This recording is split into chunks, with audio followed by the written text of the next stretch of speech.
From the video that you played, Yes. I saw the presence of Deputy Governor. Is Deputy Governor a member of Joricheke? No. He is not. Yes. I also saw a couple of children and ladies in that forum. That's so? Yes. Are they members of Joricheke? They are not. Are they allowed to participate in an oathing ceremony? No. They are not. There's a video, there's a translation to that video that is appearing on the signs of the same, of the screen, sorry. Was that translation part of the video? Which one now, in particular? The English translation. The English translation you read, you indicated that the video. Was it part of the video, or it was translated thereafter? It was part. It was part. Yes. The translation is in which language? In English. It's in English. Were the elders speaking English? That day? Yes, that day. Yeah, there are those who are speaking in English. From their voices, were they speaking no, in they English? were speaking in Khmer. They were speaking in Khmer. Yes. Therefore, that translation has been, you had to get somebody to input it. Is that so? I'm sure you're American and you got... I'm asking a question. That was not part of the original video. It was translation. And correct translation. Please be mindful of time. Yes. Was that translation part of the video? It was, because those were the ones which were used. It's only that it is in a different language. Did they speak in two languages? Who? The statement on the video are in Khmer. The translation is in English. Yes. Would I be right to say that that translation was done after the video was covered or was taken? Maybe. Maybe. I have heard the Honorable Speaker of the County Assembly speak of one Jacob Lintori, and Honorable Speaker, if we could get to that clip where the first one, where the County Assembly Speaker is making a statement. Speaking of one Lintori, however, your translation spoke of Medeka Lintori. Sorry, the speaker spoke of Jacob Lintori as a kingpin, while your translation spoke of Medeka Lintori as a kingpin. Yeah, I used those. Did you translate verbatim? Did you have a verbatim translation of Council, the same? which video are you referring to, so that we the pick it up and play it for you? The first video that was played, that was video. KM7, I'm told it's KM7 at the Council for the Governor. KM7. Yeah.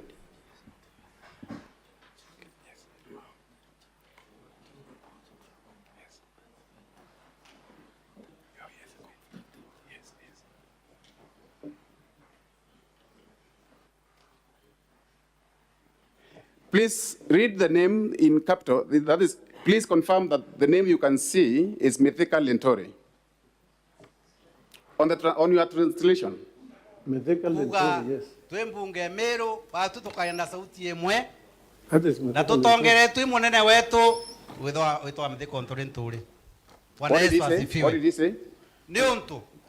What did you can push up? Inyangombe iteta What did the governor say? Sorry, what did the speaker say? That they will be led By who? by Methika Lintori. And what is written on the what is the name of the kingpin, the leader? Methika Lintori. And confirm that the same is not Methika Ntolintori. So you are telling Confirm those are two different names. I cannot confirm because I know him. This is an interpreter who was interpreting verbatim I what has cannot been confirm said. that I know him the way I know you. Confirm that what is written there is Methika Lintori and not Methika Ntolintori. It is. It is. Yes. Therefore, that translation is not capturing the actual one stated by the speaker. It's different. According to you, but Not according to even according to yourself. according to me, Yes. Methika Lintori is the same as Methika Translation, Lintori. verbatim translation. It is not a verbatim translation of what is being stated. Is it so? Yes. Very well. You said you were not allowed anywhere close to the gathering of Jorincheke. Is that so? Not in You said gathering you of not go near. Jorincheke. That was your... Not in gathering, not in Jorincheke gathering. Yes. You see, there was a podium where the leaders were. Wakina Mithika Ntolen Ture, if that's what you want to hear. Mithika Ntolen Ture. You did not go closer to the... I did Despite not- you being the chairman or an official for quite a long time. I think, if I can be right, you saw those people under uniform. And anybody who had no uniform could not reach where they were performing what they were doing. Now, of all that conversation that we've had from the members from Honorable Kirai Tumurongi and from other members, Yes. have you had any word that you can point out to me making reference to removal of governor or impeachment of governor? Anywhere. You can refer the technical persons to it, where they have mentioned removal of governor or they have mentioned impeachment of governor. They have not measured, They have not mentioned. I will take that. I will take that. not be quick to take, because I should also add what I want You to have add. answered my question, and so successfully. Now, what was the purpose of that function? The purpose. Yes. What was it meant? Actually, it was announced through the local What was the medias. purpose of No, that may I come function? to Leave the alone point. the announcement. I am coming to the point. No, mindful of time. We are here on a time constraint. Honorable What- witness, Yes, please. please Your- answer the question. Sorry, Speaker. Yeah, Proceed, Council. very well, Mr. Speaker. And thank you. What was the purpose of that meeting? The purpose was to plant trees. The purpose was to plant trees, Yes. and it was not a formal meeting of Jorincheke.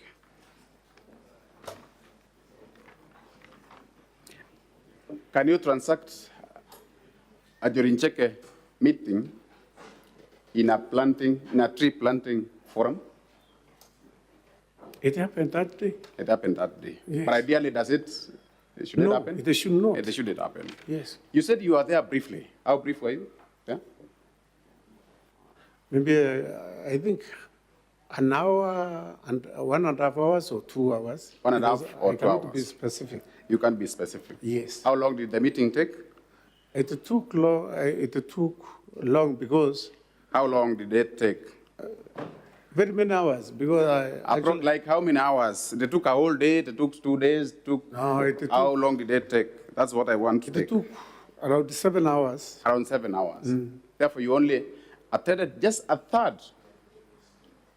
Yes, I attended that. of that meeting. Yes, but I followed everything because it was live. Or you followed because it was live. Yes. That means much of what you are saying or what you're insinuating, you were not presently there when it occurred. What is not much? You were Because not what there. I- You left because I have after said 1.5 hours or 2.5 Yes. hours, and it took over 7 hours. Yes. You were not there. You have spoken of, you have produced a clip where the former governor of Meru, Kirai Tumurongi, says that you will be our governor. Is that so? You will be our, you will be our, Yeah.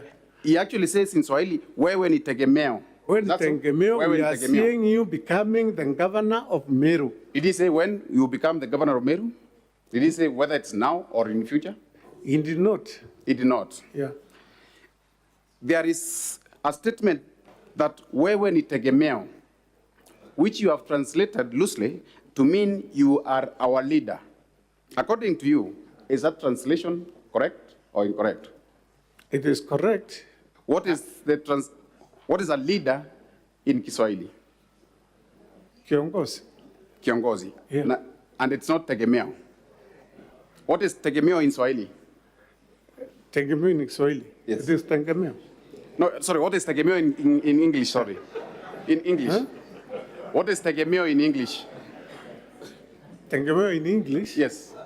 Tegemeo in English is that Is it being reliable? we depend, or we Is can being depend depended on Yeah, depend or on. being reliable? Yes. Confirm, therefore, according to your interpretation of that translation, Yeah. that tegemeo does not mean a leader.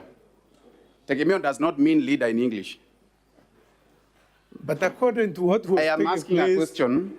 Please confirm, according to your just added translation, that the word tegemeo in Kiswahili does not mean leader in English. actually it doesn't. It doesn't. Yes. Please now confirm that that was a wrong interpretation of the translation. Is that so? Being mindful of time again, Yeah. somewhere in that video, you're spoken of sour milk. The very last, the second video that was played, Council, Come again? 17? KM 17, video number 17. Yes. There's a reference to milk, Two? to milk, sour milk, what you call to a sour milk. Yes. If the clip can be played for the interest of the honorable senators.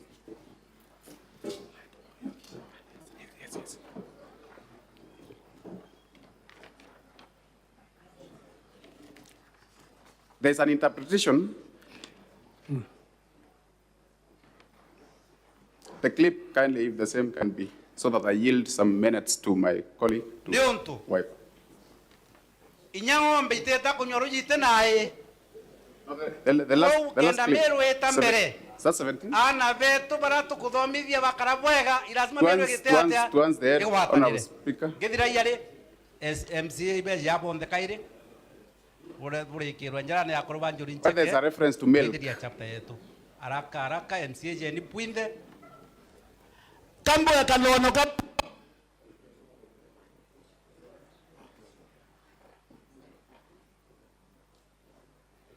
Kidogo watokea antoba mata.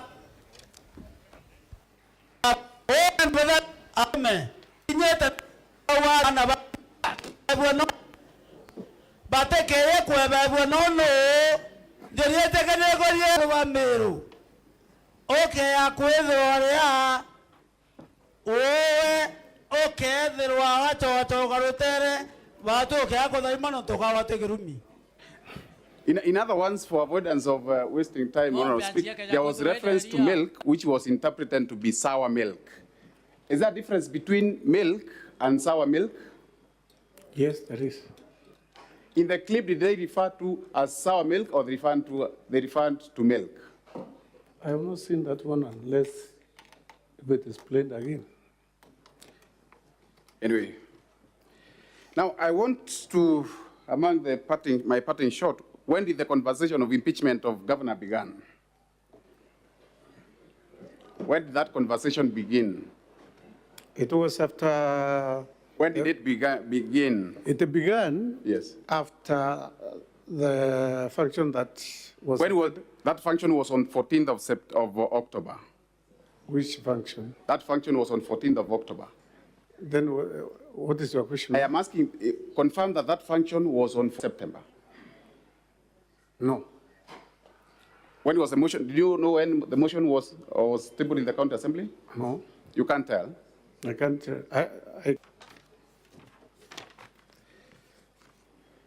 Have you read the motion itself? Me? Have you read the motion of impeachment against the governor? No. You have not. Of impeachment includes misappropriation of public. What does your evidence admitted? No. And it does not add. Is to the senators.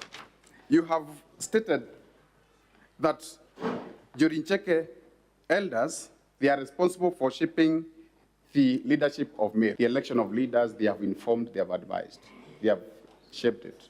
Is that so? Actually, that one has not happened to this case that we have now. Not the case. I am asking, in the past, they have shaped the leadership of Meru. Yes, but They have influenced the leadership of Meru. not influencing. They have shaped it, Yes. including that of the impugned governor, the governor who is being impeached. No.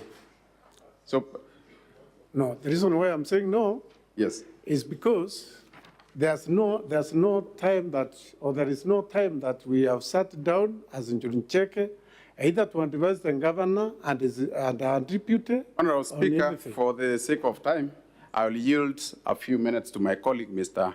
Morioki, to conclude. Now, Council, cross-examine on... Yes, Mr. Speaker. You actually cross-examine on areas that your colleague had covered. So if an area has been covered, just don't go back there. Thank Pick other you. areas. Thank you, Mr. Speaker. Honour Adrian, Yes, you indicated while standing there yes. that when an oath is administered, things are said which you cannot even speak in this Senate chamber. Is that correct? I did not say that. What I said there are things which are used which I cannot say in this chamber. Exactly. And in that video that you have seen, can you point us to any of those things in the video? Which ones? The videos that have been played, Yes. can you point us to any of those things that you have referred to? No, Thank you. only the ones. Thank you. Bwana Adrian, you will agree with me that the word used there, muchietio, means to swear, right? Yes. And the word, the proper Kimeru word for oath is muma, right? Koshitia and Muma, they are the same. They are synonyms. Bwana Adrian, you said, Council, you know, other than the Senator for Meru, I think Mofaya, those are the only ones who understand Kimeru. If you start exchanging with the witness on Meru words, you know, you're basically leaving the Senate behind.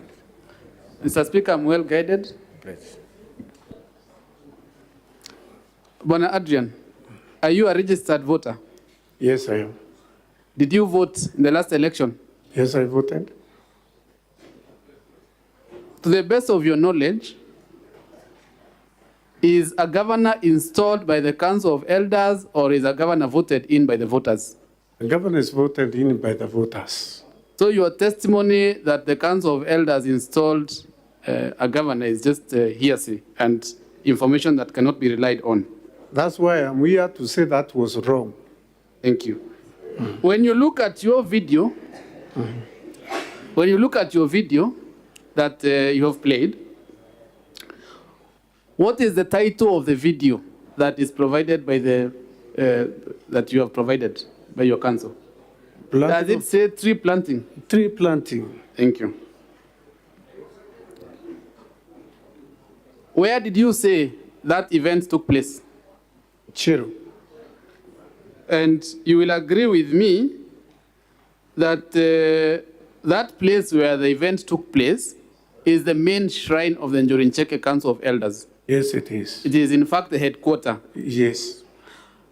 And you will agree with me that ordinarily,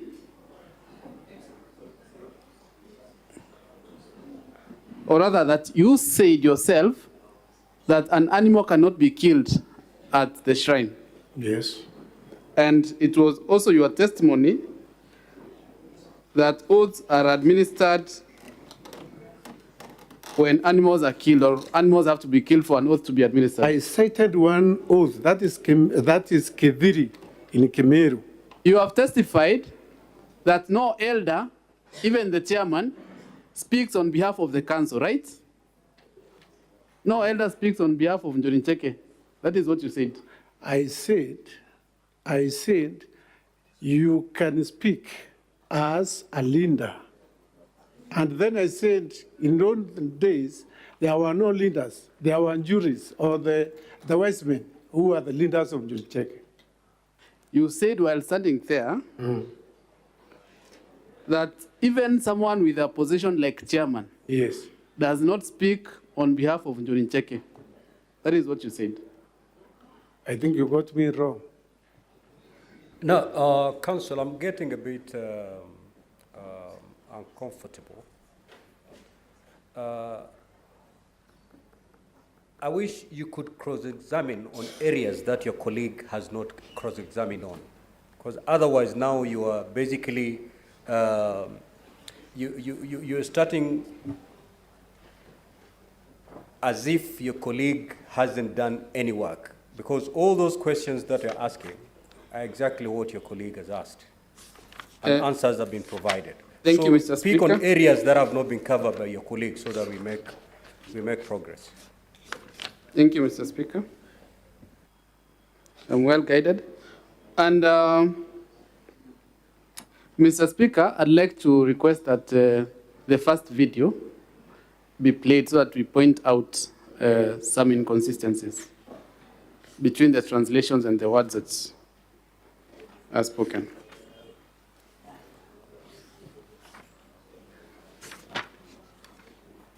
Na ntukwena arua ankwenda kuga twi mbunge Meru batu tukaenda sauti imwe na tutongere twi munene wetu witwa mthi konturi nturi.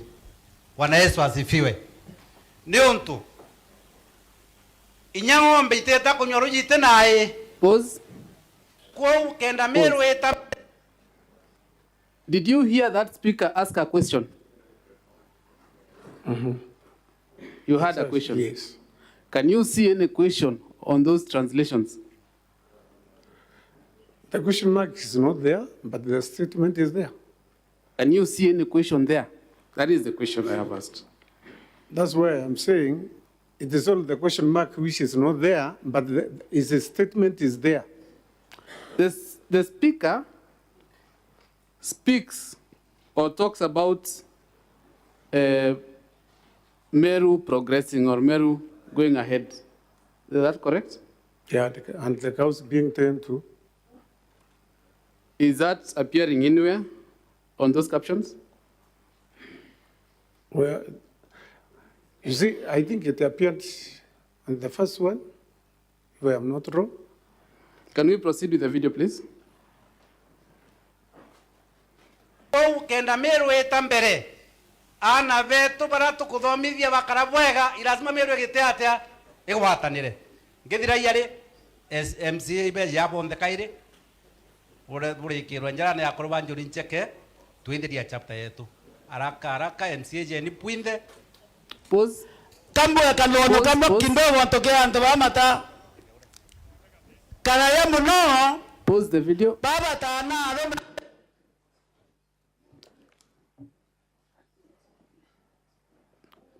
Mr. Witness, does the speaker say, or does the speaker ask for some people to come so that a hand of blessing may be laid on them? Yes. Does that appear anywhere in the translations? Which one now? The one now. The translation that you have provided. That is not the translation. Thank you. Thank you. That is not the translation. Thank you. I'm saying that is not the translation which you're asking. Unless if the video is replayed. Mr. Adrian Aruyaro. Yes.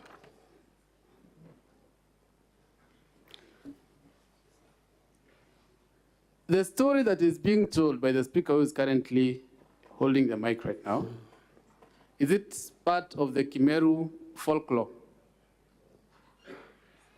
Or the general collection of the Kimeru culture and stories and what have you?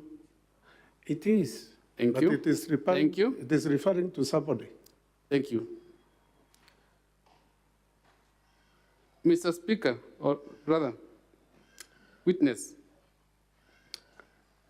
you will agree with me that Article 11 of our Constitution recognizes culture as the foundation of our nation. Yeah.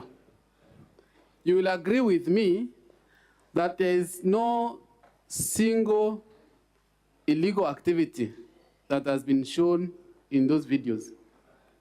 No, because the Thank you. whole thing took place. Thank you. You will therefore agree with me that trying to paint the words of those speakers as anything other than what they were, a blessing and a culture of folklore being told, is an attempt to disparage the culture of the Meru people. No, because I have not done that. Mr. Speaker, that is all from me. I discharge the witness. Thank you. Now, honorable senators, we have 5 minutes to seek any clarifications or questions. Apologies, Mr. Speaker. Or sir. re-examination. Yes. thank you. Re-examination. Sorry, Thank you. Council. Thank you. I'll take less than 4 minutes in re-exam. You have been told that several of those translations Yes. are inaccurate. Yes. Were you relying on the translations, or you are relying on your own understanding and of the Kimeru language being? I was relying on my own understanding of the Khmer language. Did you correctly translate what was being said? Yes. You have also been told that that was a tree planting ceremony. Yes. Is that your testimony? Actually, it was not, because in that clip, we have. You have also been told that that could not have been an oathing ceremony because, number one, all elders were not present, that we had also non-members of Njori in that ceremony. Did you witness an oath being administered? Yes. Lastly, did you witness the deputy governor being installed as the governor of Meru? Yes. Did the elders in that clip have the blessing of the wider Njurincheke to administer the oath? They don't, because Njurincheke does not crown a governor. A governor is voted. If Njurincheke has that powers, we could not have an electoral commission. Honorable witness, Yes, just please. answer the question as asked by your counsel. Yes. Did Come they again? have blessings of No. the injury check? They No. did not have blessings Yes. of Njurincheke. That is all for this witness, Mr. Speaker, sir. Thank you. Thank you, honorable senators. We have 5 minutes to ask questions or clarifications. The honorable Sharanke. Mine is, Mr. Speaker, to the witness. Mr. Witness, you have told us that the Meru County Assembly was competent when they vetted your son-in-law who happens to be the chief officer. Yes. Is it competent now that it carried out the impeachment proceedings? Number two, in that meeting, was the word impeachment of a governor used? And number three, when were you appointed as the official of the Njurinjeke? And finally, Mr. Speaker, do you have an authority to speak on behalf of the Njurinjeke? And in that meeting, whether the cabinet secretary in charge of forestry and environment was present in that meeting? I thank you, Mr. Speaker, sir. Proceed to respond to that question. Yeah, may I start with the first word, where I talked about the competence of the county assembly. If the county assembly, I said it vetted my son-in-law, and he passed the vetting. About impeachment, I think these are two different things. Impeachment, there are rules and regulations about the impeachment, and also vetting. They are not the same, they are rules. So you cannot compare the vetting of my son-in-law to the impeachment of the governor. You have asked me about when I was elected, not unpicked, elected. I said this about 2 weeks ago, but I had other positions. I am the organizing secretary of my house, which is known by the name Ruadene Njurincheke House. So I have been a leader even before being given the position of a chairman of 3 sub-counties. The other question? Please, Honorable Senator, can you come again? Because I did not Was write. the CS in charge of forest and environment present in that meeting, in that tree planting meeting? Yes, she was there. And what surprised us is a function being attended by a senior person like the CS for environment turned to be political, and it was a tree planting function. Honorable Kavindu. Yes, thank you, Mr. Speaker. My question is to the witness. What does it exactly mean when the jury JK group sits somebody on a seat and announces him? Does that mean that they have removed the current governor of Meru and sat another governor on the seat of Meru? What does it mean, and what impact does it have? What it means, Njuri Cheke is powerful in our community, and anything that Njuri Cheke says is taken seriously. But Njuri Cheke has no mandate whatsoever to do that, even though it happened on that day. It is not the stand of Njuri Cheke. Actually, because even if you do that, you cannot remove the incubating governor from our seat. It's only that you make people think that that thing will happen.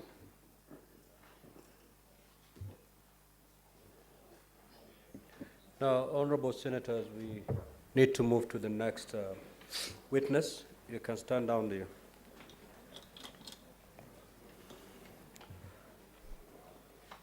The counsel for the governor, kindly call your third witness.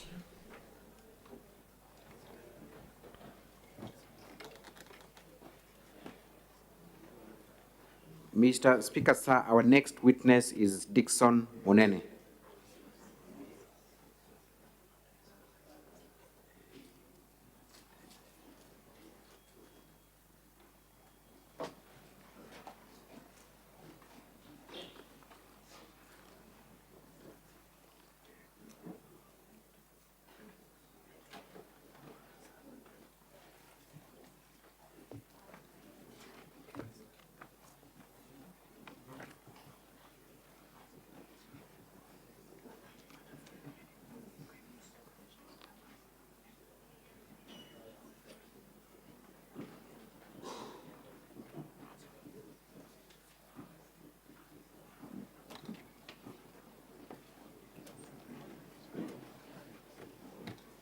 The witness shall be led by Ms. Brida Kimathi. Thank you.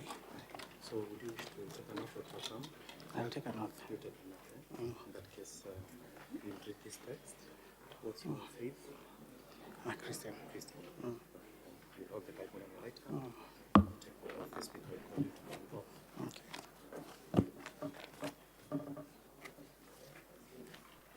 Proceed to take the oath. I, Nkanata Dickson Munene, do solemnly swear that the evidence that I shall give before the Senate in respect of the matters before the Senate shall be the truth, the whole truth, and nothing but the truth. So help me God.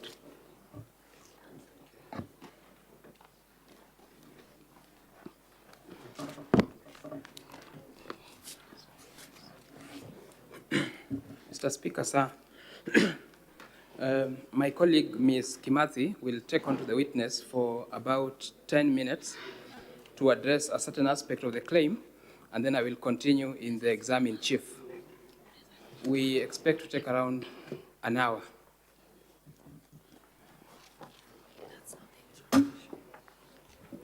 You had 4 hours. You had 4 hours. Now you've done 2. You remain with 2 hours. So if this witness takes 2, the other witness will take the other hour. Thank you, Mr. Speaker, sir. For record purpose, my name is Brida Kimathi. Mr. Nkanata, kindly introduce yourself. Okay, my name is Dixon Munene Nkanata. I'm the CCM Legal Affairs, Public Service Management and Administration at the County Government of Meru. Do you confirm that you swore an affidavit in support of the response to the governor? Yes, I confirm.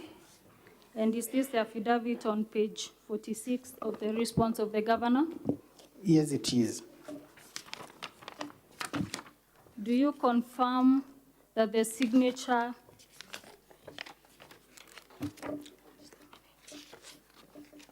at page 72 is your signature?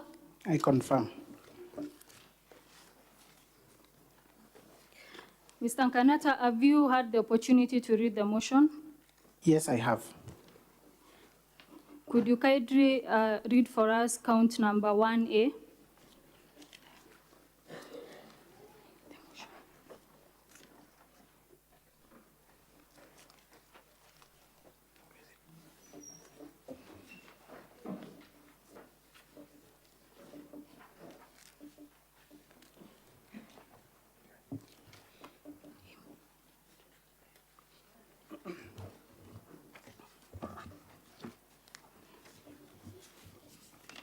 Count number 1, claim A.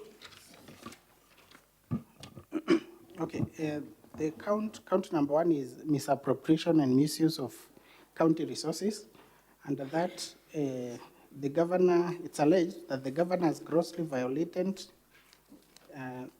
those provisions of the law by, in the following way: A, the embezzlement of county funds through the governor's sisters, in brackets, Rose Kinya Guantai and Miriam Guantai, brother, in bracket, Kenneth Guantai Murangiri, brother-in-law, in bracket, Nefat Kinywa, and the nephew to the governor's husband, Edwin Mutuma Murangiri, all of whom are from now on collectively referred to as the governor's relatives. It was claimed yesterday that 78 million shillings have been, or rather has been misappropriated by the named people in that claim. Is that true? That was the allegation, but that is not true. It was also alleged that it was claimed that this 78 million has been met by an account of 2 million shillings. Is that true? Again, that was the allegation, but the position is that the charge and the particulars of this charge, this count, was directed towards particular individuals. That is Rose Kinya Guantai, Miriam Guantai, Kenneth Guantai Murangiri, Nefat Kenywa, and Edwin Mutuma Murangiri. And in the process, we sought to get information on as it appears in the record of the IFMIS for these particular individuals, the payments that were made that would have been attributed to these particular individuals. Is this the claim? Is the claim that you're referring to based on the IFMIS that they have presented? Yes, it is based on the IFMIS record that appears on page 17 to 29 of their documents. Is there any allegation that has been made for failure to account for the 78 million that was alluded to yesterday? There is no such an allegation in this particular account. There is no actually an allegation of the amount that the governor is saying to have failed to account. In your understanding, Mr. Nkanata, the payment that you've just explained, that I alluded to in the IFMIS extract, are these payments made subject to a specific budget or budgeted allocation? Yes, the payments were made pursuant to the budget of County Government of Meru, budget of 2022-2023, and the vote end of the Office of the Governor. And what is the nature of that budget item? It's basically a recurrent expenditure.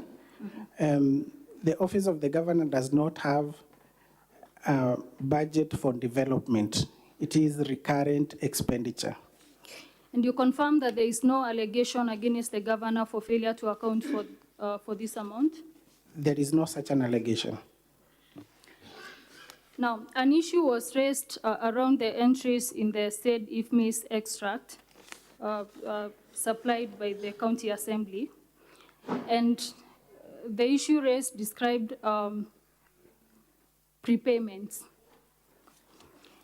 Is there any complaint in the motion that you read about the prepayments?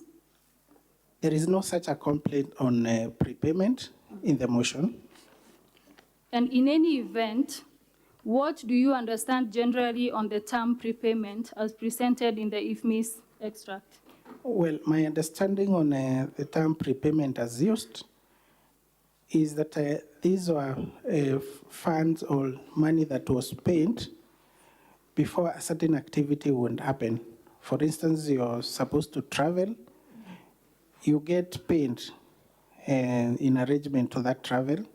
There's supposed to be an event that's supposed to be organized. There is payment in preparation of that event. Those are prepayments. And what happens to this prepayment after they've been paid? Is it like, is there an accountability for the same? They are supposed to be accounted by the person to whom the money is being deposited into in the account. So you confirm that prepayment is actually an accepted practice, so to say? Yes, it is. And in fact, if you look at that IFMIS extract from page 17 to 29, I would like to take you through it, give an example on the same.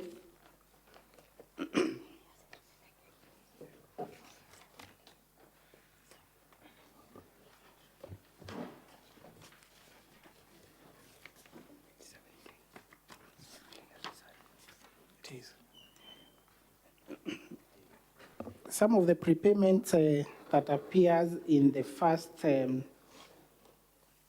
on page 17, you realize that there are a number of entries of 1st July 2022. Mr. Speaker, sir, that is page 17 of the volume 2 of the County Assembly's documents.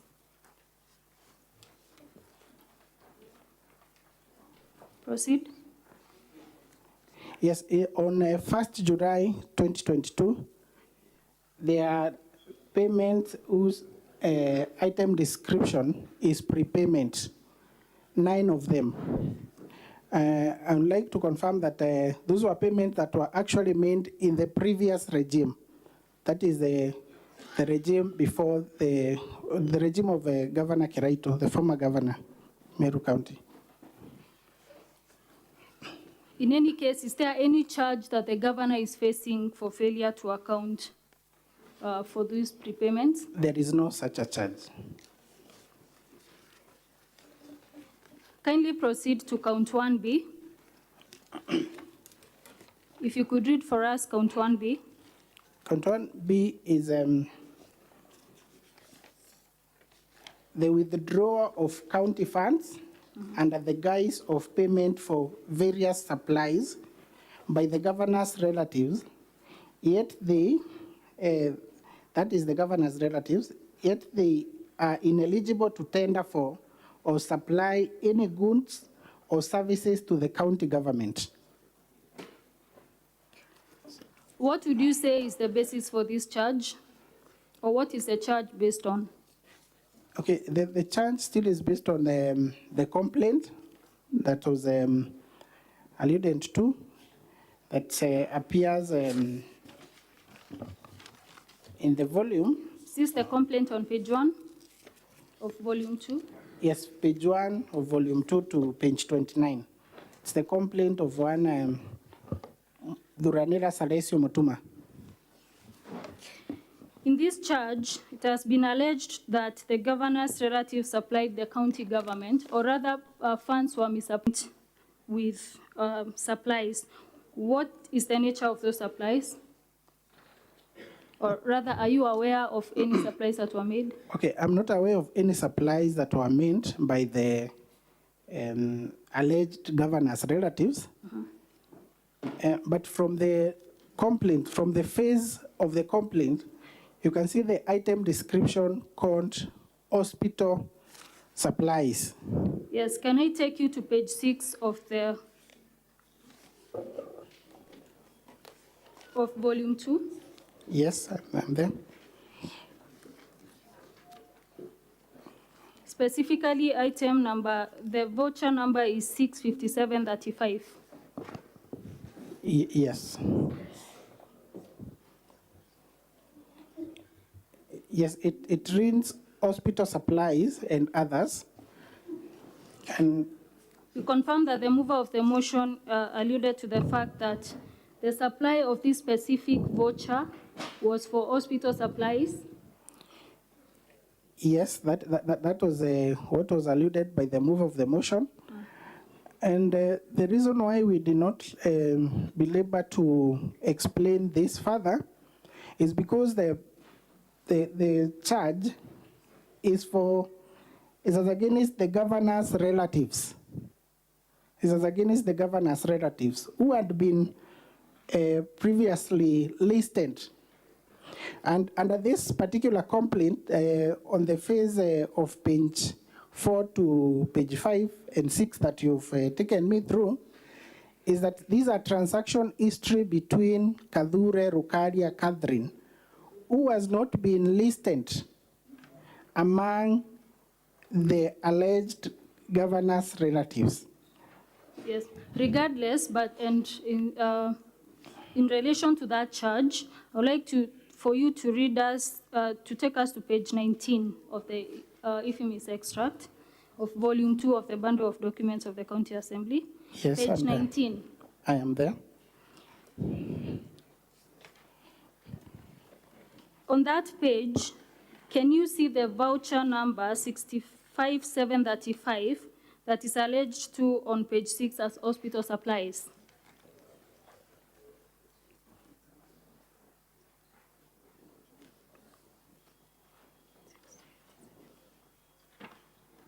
Yes, I can see it. Could you read to us what this, can you confirm that this is the same voucher number? Yes, it is. And what was the payment for this specific voucher number made for? Hospitality supplies. So would you say that this is a deliberate attempt to misrepresent facts? And the mover of the motion fell into that by concluding that that was a hospital supplies as opposed to hospitality supplies. Okay. So let us go back to the IFMIS report that is from page 17 to 29 of volume 2. Yes. Was this report formally requested for and supplied? No, the same was not, it wasn't, to my best of my knowledge, it wasn't. Is the report presented before this House certified? It is not certified. Well enough. It's been alleged that some vouchers lack 1 or 2 signatures. I refer you to the vouchers that we produced on pages 19 to 342 of our exhibit, index of exhibits. It's here.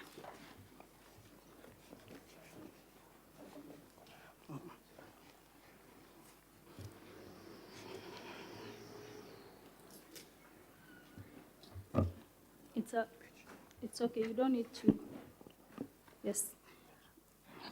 You're aware that that the governor produced vouchers on pages 19 to 342? Yes, I am aware. It's been alleged that these vouchers lack 1 or 2 signatures. In your knowledge and understanding, can you explain this? Yes, I can explain.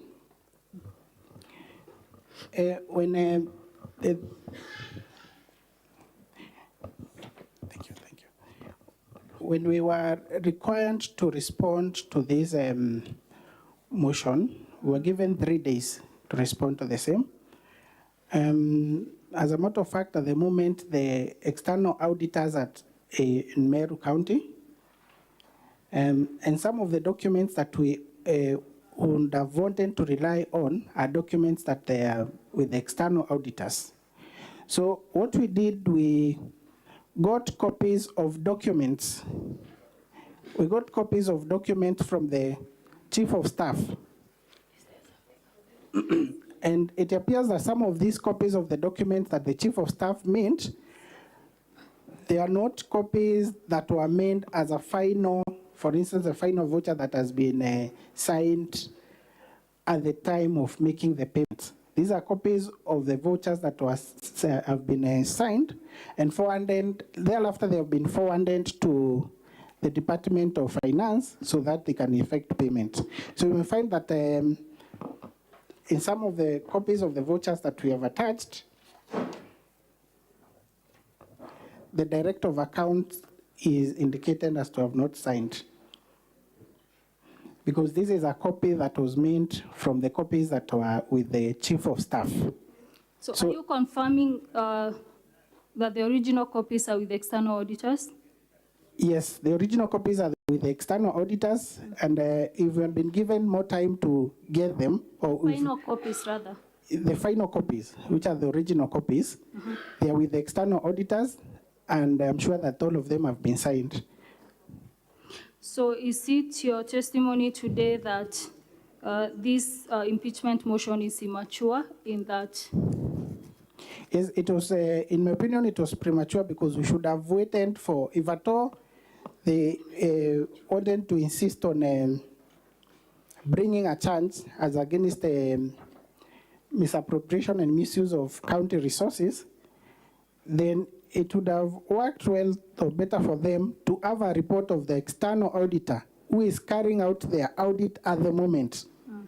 And that is even further emphasized by a letter from the CEC Finance, which letter appears in their bundle of documents on page 30, I believe, page 30 of their bundle of documents, that is volume 2.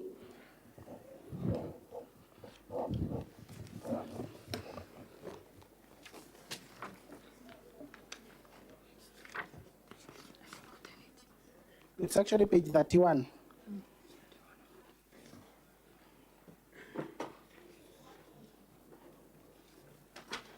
Where it gives an explanation that the Public Finance Management Act under Section 164 makes provision for the county treasury of the county government to prepare and submit to the Auditor General the annual finance statements in respect of county government in formats to be prescribed by the Accounting Standards Board. She further indicates the document that usually accompany this as the statement would include the services for which the appropriated money was spent, the amount actually spent on each service, the status of each vote compared with the appropriation for the vote, a statement explaining any variations between the actual expenditure and the sums voted, and any other information specified by the county treasury. So this is information that would have, all this would have helped to explain those entries in the IFMIS. And if at all there is any issue, it would have been flagged. Thank you. Now, from your understanding then, is there any impeachable offense on these two on the account of the governor? I don't see any impeachable offense in my opinion. Thank you, Mr. Kanata. Mr. Speaker, sir, I yield the witness to Mr. Kubasu.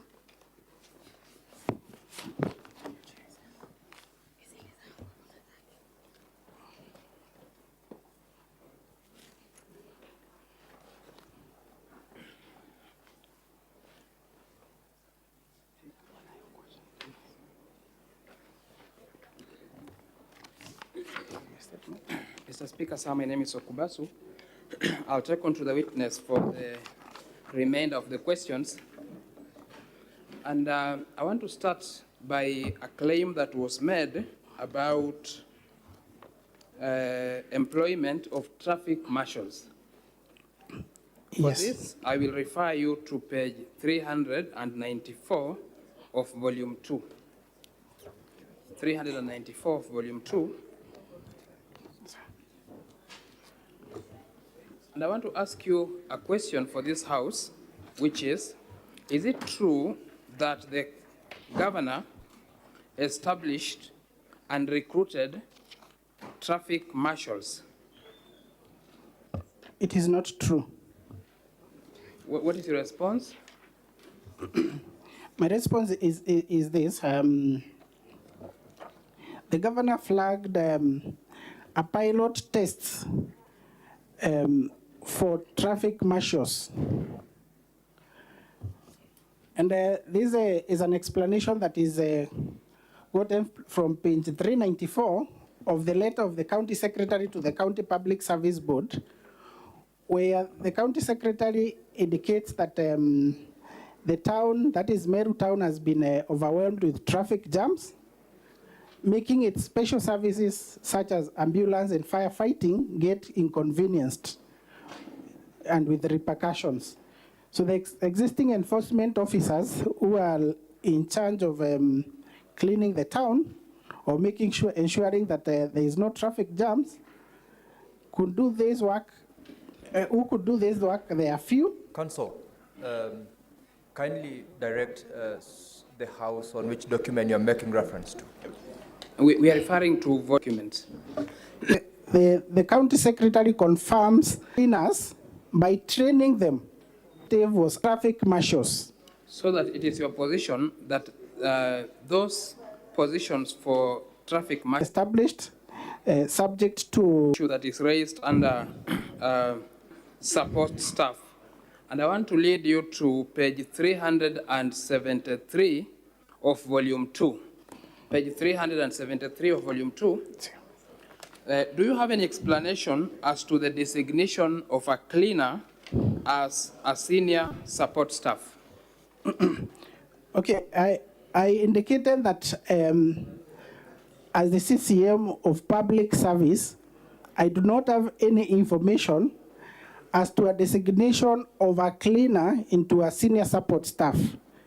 And the copies of the payslips that have been attached here, I cannot tell as to their authenticity. Being paid the same amount, which is a basic salary for a cleaner. So I would highly suspect that this is something that has been edited from. Okay, I think very well go with that. Now, there is not a competitive recruitment process. It's an issue that arose here. Yes, Mr. Speaker, of the Deputy Governor was deployed to perform the functions of a Director External Linkages, with Vincent Mutueri verified by the county was revoked. So this deployment was meant awaiting substantive appointment of another direct external linkages. Okay, has that happened already or not yet? It has happened. It has happened. Yeah. And being appointed without the approval of the county assembly? I also confirm that Kenneth Mweti Riongo was not appointed as a chief officer, but deployed to perform the functions of that particular office. And a deployment where getting substantive appointments. Okay. And on the same note, that if such a deployment authority in law to a particular deployment or delegation. I want you to look at page 295 of volume 2. Page 295 of volume 2, and request you to confirm that the appointment or deployment of county secretary, is that correct? Yes, it is correct. And second is that it did not affect only those 3 employees.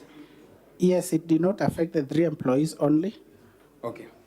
So how many employees were affected, if you may tell this? There is no complaint, but there was a petition that was filed in court by the same Salesio Duranera on illegal appointment, alleged illegal appointment and deployment by the county secretary, where he sues the county secretary. That matter is still pending in court. Okay. Fair enough. I will ask you, I'm about to finish.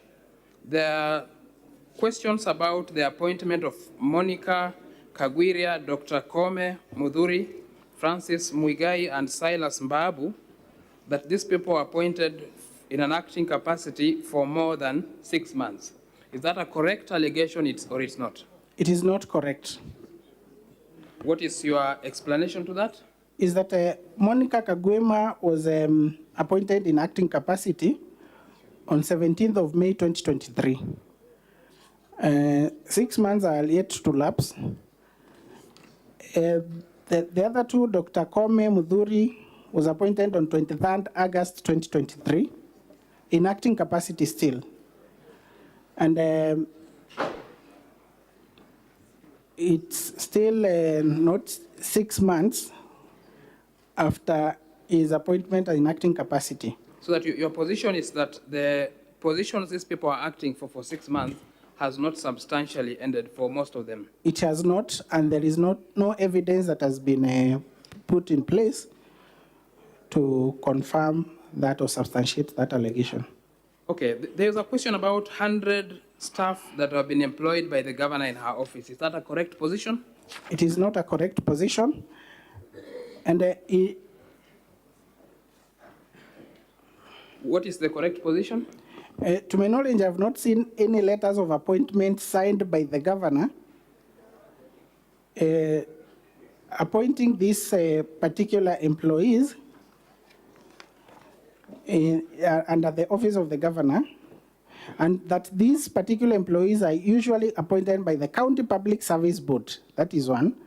Two, it is not true that the number that is alleged there, it is the number of employees that have been appointed under the office of the governor. Some of them are cleaners, casual cleaners who have been designated into to clean the offices of the governor, the residences of both the governor and the deputy governor. And these are employees that essentially are under public service. Okay. I'll ask you two questions about the grievances of the deputy governor in relation to employees. And one of them is, it has been claimed that the deputy governor has been frustrated by taking away of some of his employees. So question number one is this: to the best of your knowledge, and I saw this in the affidavit of the driver, how many drivers does the deputy governor have? He had 4 drivers. So your testimony is that the deputy governor had 4 drivers? Yes. Okay, one of the drivers has complained that the county wrote a letter acknowledging non-existent resignation letters. I want to take you to page 366 and page 367 of the volume of the governor's response, the indexture to the governor's response, the blue document. And I want you to confirm to this House whether it is true or not true that the county government wrote a letter acknowledging non-existent resignation letters. You sent page 367? 366 and 367.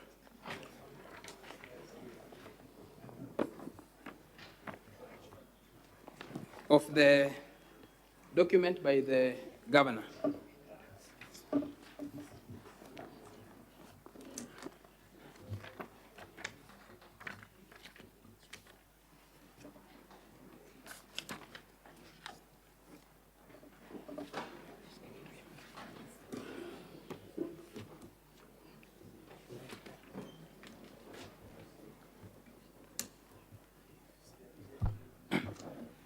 My question is, I want you to confirm to this House whether or not there was existent or non-existent resignation letters. There was resignation letters. Is that found anywhere on the record? Yes. There's a letter of resignation, page 366.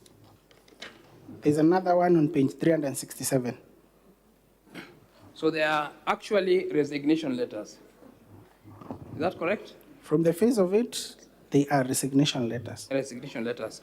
Has any of those employees taken the county government to court in respect of those resignation letters? None of the employees have taken the county government to court. To the best of your knowledge, has anyone been charged in the county government for forgery of the resignation letters? I'm not aware of any person. Okay. So I'll finish just by asking you one question on the IFMIS. I will repeat. I will go back there, and I just want you to confirm one thing to this House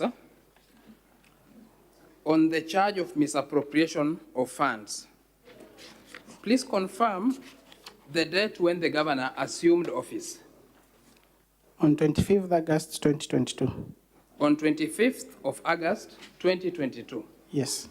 Now, the IFMIS document that we have been given predates the date when the governor got into office. Is that correct? That's correct. Are there entries that are similar in nature during the time when this governor was not in office, and they are similar to what has happened after she got into office? Yes, there are entries as I have pointed out. Can you just flag out 2 or 3 of them again? And that will be the last question from me. At page 17.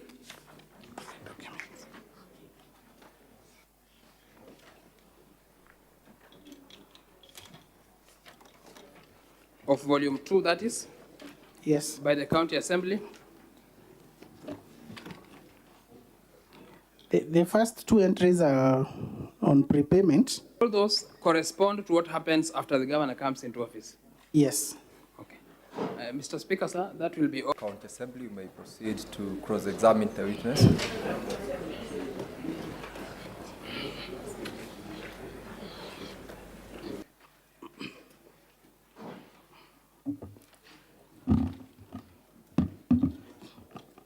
My learned friend, Mr. Dixon Monene, good afternoon. Good afternoon, sir.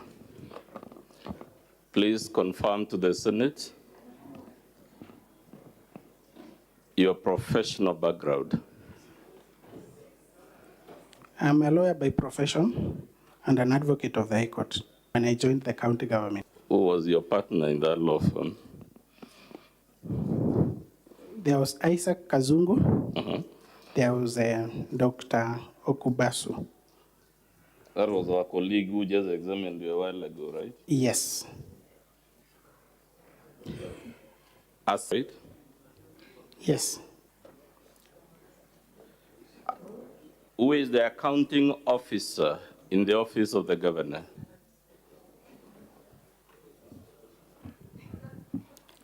Either the chief officer Either the chief officer, under the office of the governor or the chief of staff. but as a matter of fact, who is the designated accounting officer for the office of the governor of Meru County? You will agree that would ordinarily be the person testifying. To agree to that, sir? Ordinarily, sir, you're a lawyer, let's make it easy. Who, as a matter of law and fact, and ideally should be responding to the allegations about abasement of funds, is it you? Or the accounting for finance? It does. What is her name? CPA Monica Kadhono. Monica Kadhono. Yes.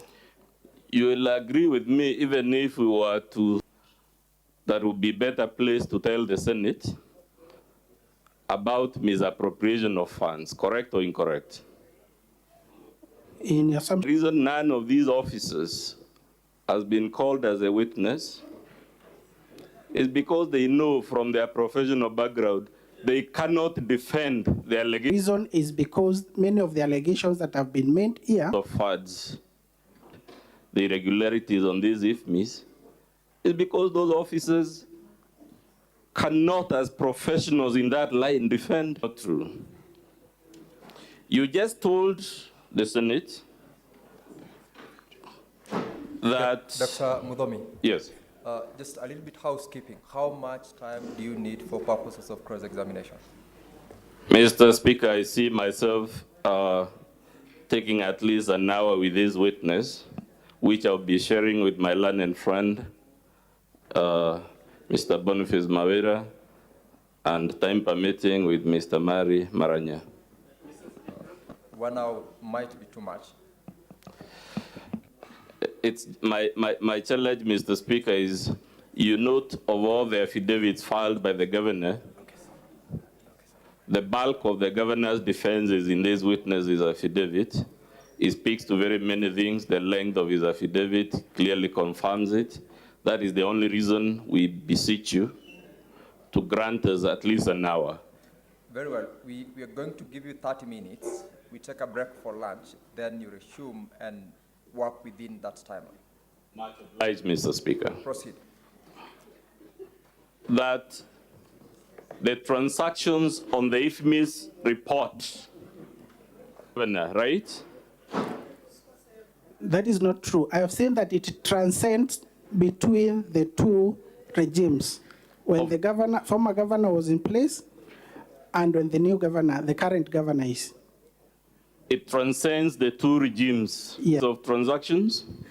Yes. Would you also agree with me that out of these hundreds upon hundreds of transactions, only 12 cover the period when the Honorable Kiraitu Murungi was the governor? I'll have to confirm that. Okay, we will confirm with you. Go to page 17. What is the date? At page 17 of the first transaction? Sorry, 1st of July 2022. When did the governor assume office?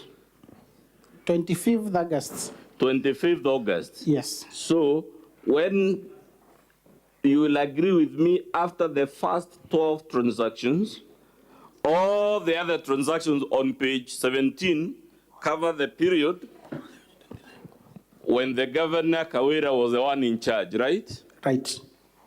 That applies to all the transactions on the next page, right? Right. And the next page. Yes. And the next page. Yes. All the way to the end. Yes, until the end of the financial year. Good. Therefore, you will agree with me, sir, that more than 99% county. Not necessarily saying more than 99%. It is therefore not correct or even fair to suggest irregularities in this IFMIS. That was never the suggestion. Okay, that was not the suggestion. We'll deal with it later. Yes. In which paragraph? And what page? No, various supplies. But everywhere there was made of the phrase hospital supplies vis-a-vis hospitality supplies. That is in your annexure. I'm talking about the motion, sir. It is not in the motion. Good. I would assume, sir, as the head of the Government Act, is that a fair assumption for me to make? Yes, it is. Let's go.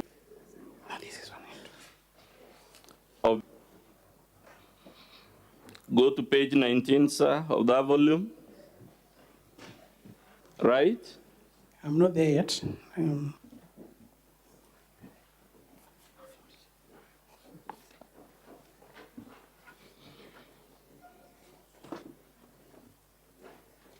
You sent page 19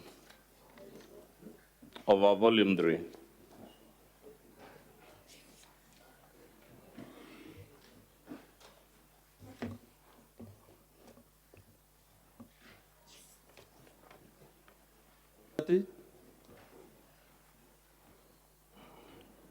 Mr. Dixon Monene, what is the heading of that section as per the statute?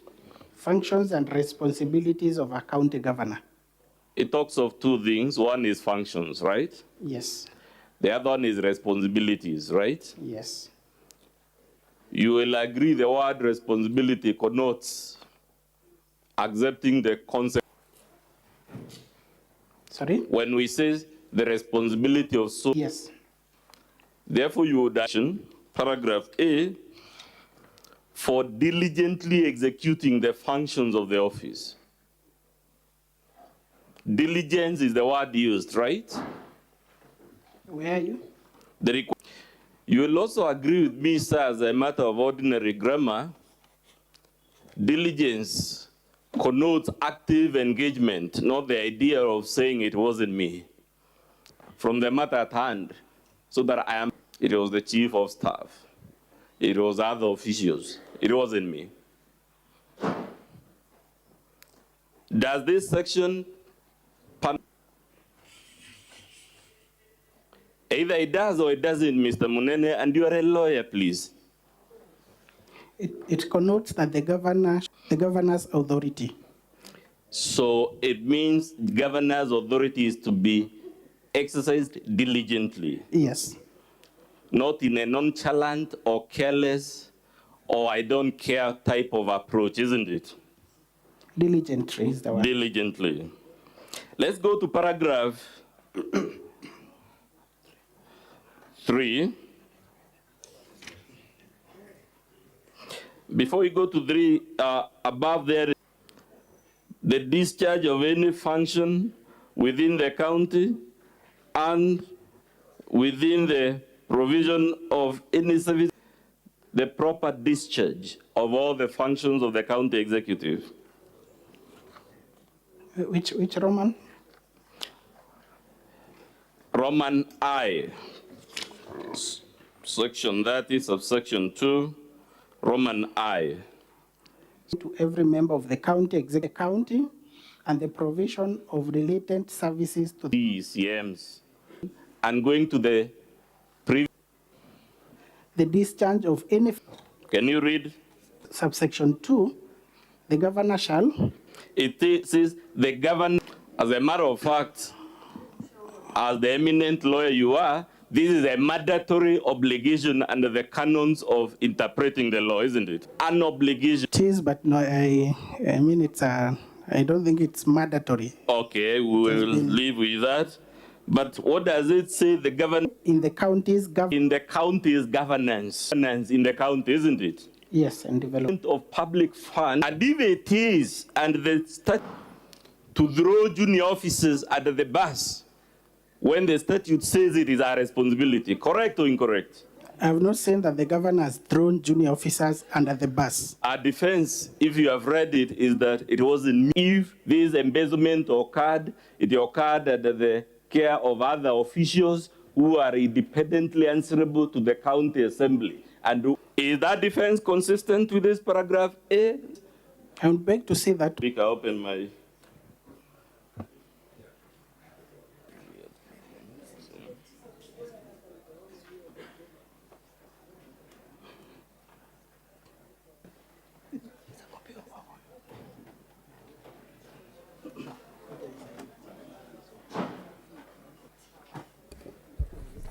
As you do that, Dr. Mudomi Bimba.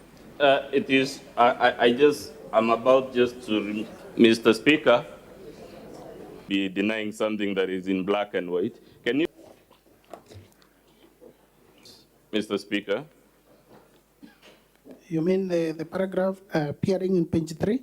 Yes. Yes. Can you read it for us?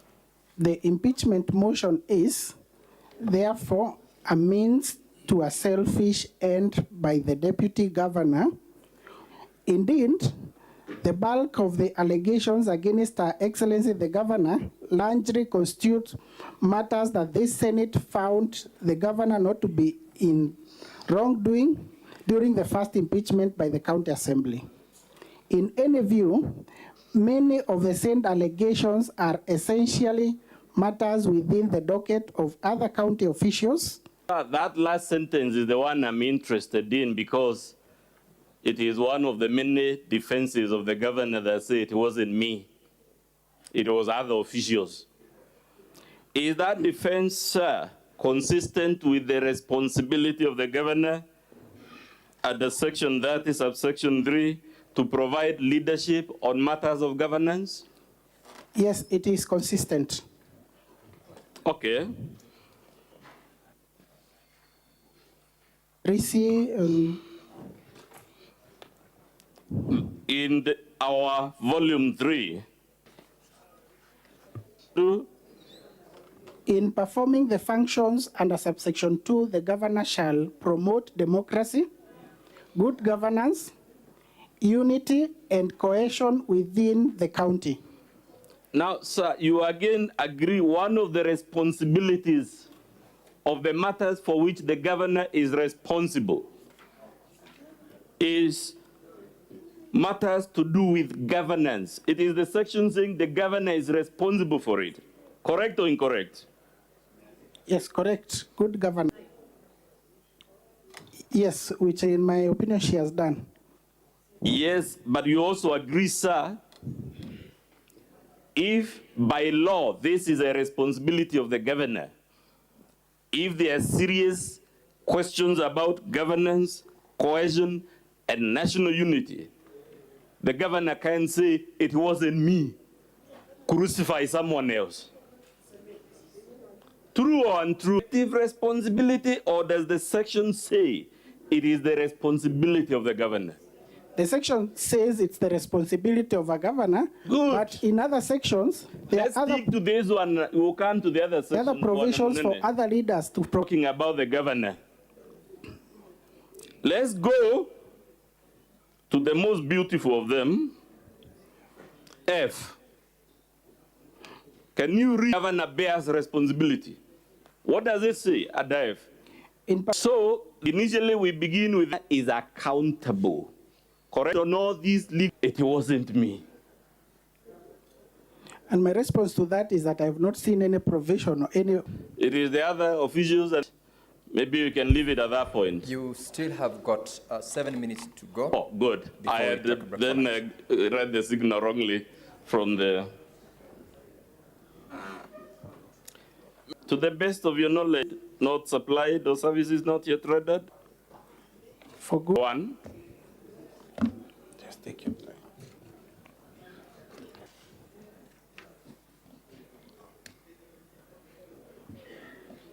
Section 45, subsection 2 of the Anti-Corruption and the Economic Crimes Act. You will agree that law is a Chapter 6 law.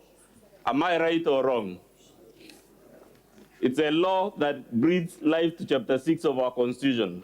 Correct or incorrect? Yes, a law founded on Chapter 6 of our Constitution that give effect as. Now, at Section 45, they should not do at subsection 2, agencies cannot pay for goods not supplied or supplied in full. Sorry?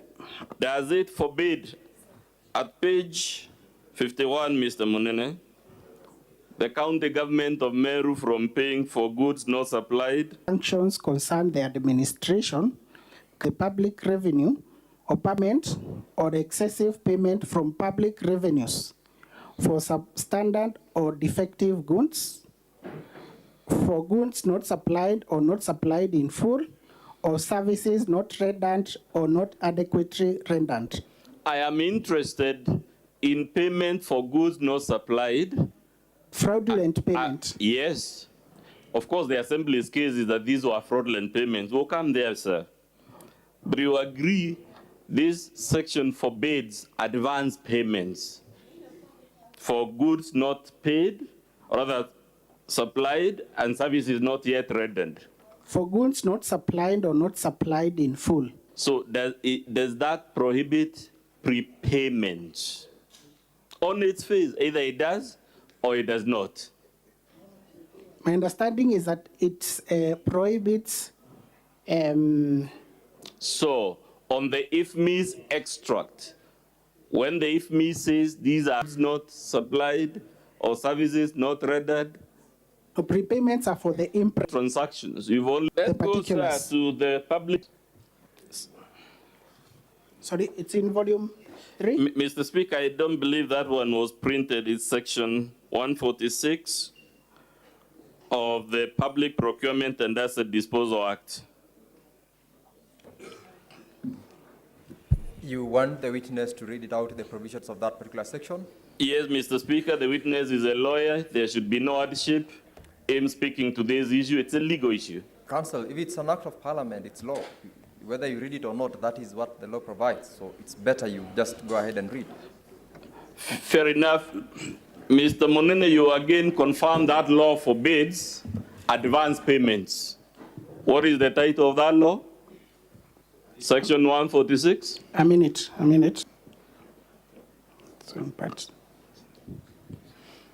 Yes, it's on contract shall be paid for before officer of abiding, except where so specified. Such Counsel, an I think advance Because there payment. is an exemption, many laws have an exemption. Thank you. In that note, we need to stop at that note. It's time to continue the cross-examination. And Honorable Senators, it is now 1:15 p.m. Time to adjourn the Senate. The Senate therefore stands adjourned until today at 2:30 p.m.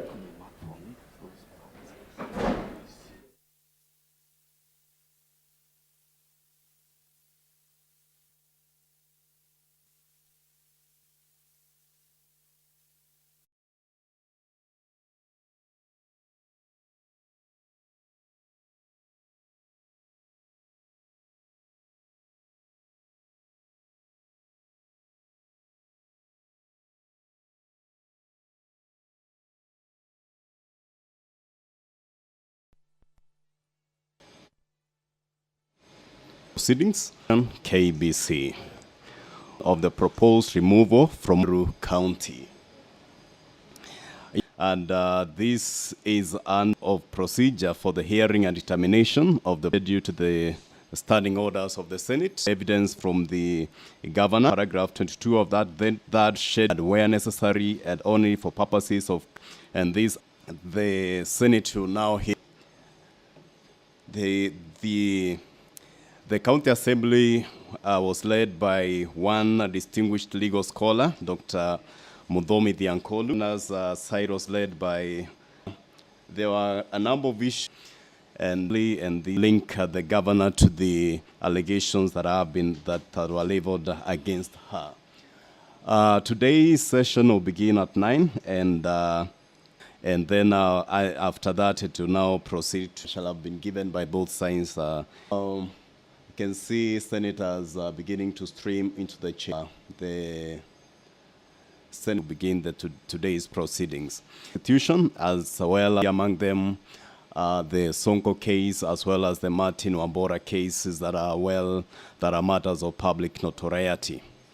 Under Article 96, the interests of the counties and the governor of the counties calling for the removal of alleged misconduct. Our proposed impeachment is important that the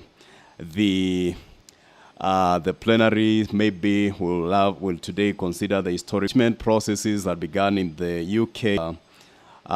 It is not federal for impeachment and executive officers by the actions of such officers turned to Parliament for redress. When in 1370, Latimer was accused of war and concerns that Latimer and other officials were abusing their position and profiting from the situation. The Commons impeached Latimer and a trial took place, and Parliament developed the impeachment as a means of exercising some measures of control over the king. An impeachment proceeding in England was who might have otherwise been out of reach. Impeachment, at least in the early history, political amendment that resulted in the formation of the unwritten English Constitution. In this respect, impeachment was one of the tools of government to redress imbalance. The Constitution of the US gives the House of Representatives the sole power to impeach an official, and it makes the Senate the sole court for impeachment trials, but also provides a means by which a removed officer may be disqualified from holding future office. The House of Representatives brings impeachment charges against federal officials as a part of its oversight and investigatory responsibilities. Individual members of the proceedings by passing impeachments. The committee, the full House. If the articles are adopted to manage the Senate procession of the Speaker, as entered the chamber, and any minute from now, the Senate The Speaker, Jeff Amason Kingi, will be the presiding speaker for today's morning sittings. And we'll add you over to the plenary for these morning proceedings. And favor and blessing to treat and consider all matters of our country and of those whose interests you've committed to our charge. Amen.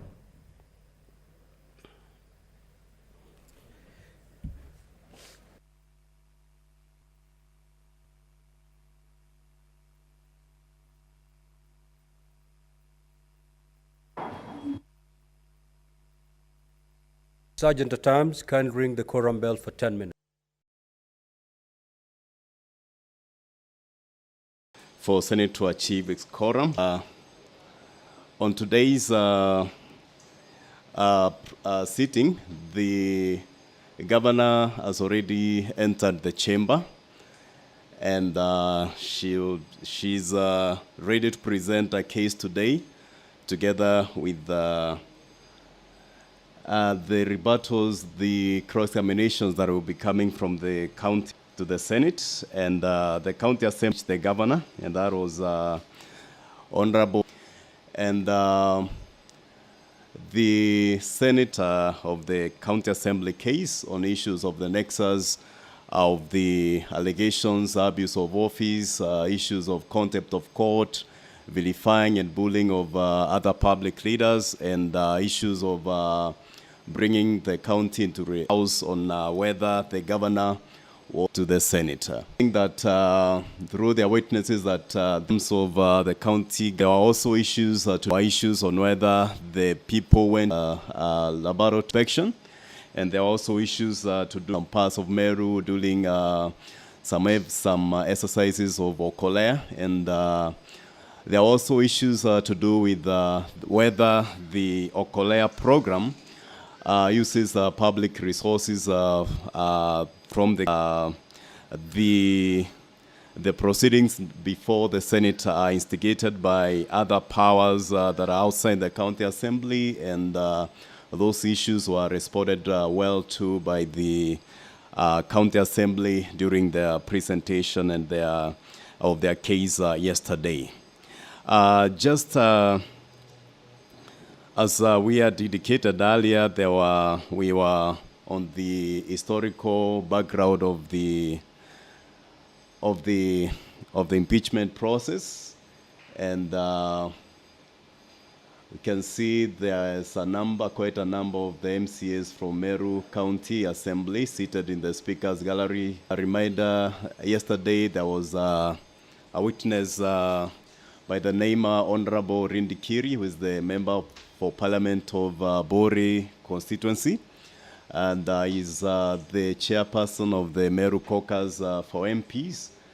Indeed present his evidence before the Senate yesterday, saying that there were issues of name calling in Meru County, and the issues of whether they were cartels and whether that term was referring to them was an issue that was raised in the Senate, and whether there was a nexus between that name calling and the members of Parliament from Meru County. And this happened, the name calling was said to have happened when there was a prayer rally in Meru County, specifically at Lare, that was presided over by and attended over by the President as well as the Deputy President of the Republic of Kenya. The legal team of the governor is already in place, and I can see we have Elias Mutuma, who is in chambers, ready to present their case. Just as we continue on the impeachment process in Nigeria, the procedures for impeachment of the President of Nigeria and the state governors are basically the same, except that involvement of bicameral legislature in the impeachment of the President and a unicameral legislature in the impeachment of governor. Man of the clergy from Meru County is also in the chamber. Under the Constitution of Nigeria, that procedure for impeachment is provided for under articles under sections 143 Constitution. Is not initiated in the House of Representatives, but by a notice of allegation signed by at least 1/3 of the members of the National Assembly in both chambers of the National Assembly involved in considering the notice of allegation and in resolving by motion supported by 2/3 of its members whether to investigate the allegation or not. A distinguished feature in the procedure under the Nigerian Constitution is the provision for an independent panel set up by the Chief Justice or the Chief Judge to investigate the allegations made against the office order. Thus, unlike the procedure under the American Constitution, where the entire perception to conclusion, the procedure under the Nigerian Constitution precludes the judiciary from Nigerian National Assembly must still resolve by motion supported by a 2/3 majority of members to adopt or reject the report of the panel of investigations.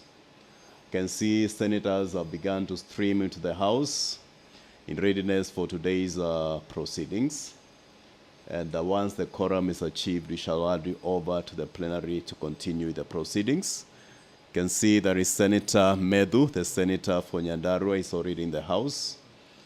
And Senator Wafula is also in the House, ready for these today's proceedings. There is also Senator Ososi, the Vihiga senator. I believe we have achieved quorum. We hand over now to the plenary. Minutes.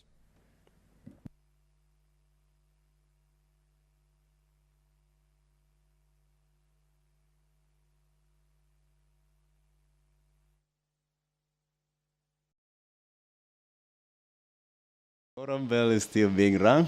We'll just continue.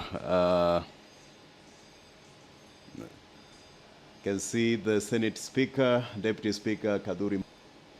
And yesterday, there was the clips that were being played by the County Assembly. There was a mention of Agakobia oversight, and there is that hat that he wears, a traditional act, is that came maybe was mentioned in that House proceedings yesterday. And under the impeachment process and procedure in Kenya, the Senate is established pursuant to provisions of Article 93(1) of the Constitution of Kenya. Article 96, therefore, provides that the Senate represent the counties and it serves to protect the interest of counties and their governments. And under this rule, the Senate exercises an oversight mandate over the counties. And one such mechanism of oversight is the removal from office by impeachment. You can see senators are still streaming into the chamber.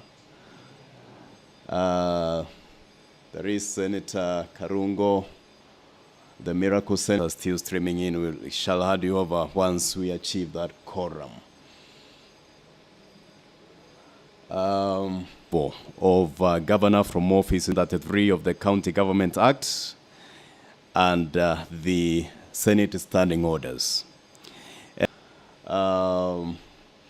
And is among the leaders that they presented the evidence on the same, and the Senate will make a determination on whether those Government Act provides of the county governor for Meru, led by conversing with the governor and amongst themselves in readiness for today's proceedings. Under Article 181 of the Constitution, the provision that article is that a county governor may be removed from office on any of the following grounds, among them gross violation of the crime under national or international law, incapacity rather to perform the provided for and enacted by Parliament. You can see Senator Betemaina has entered the chamber.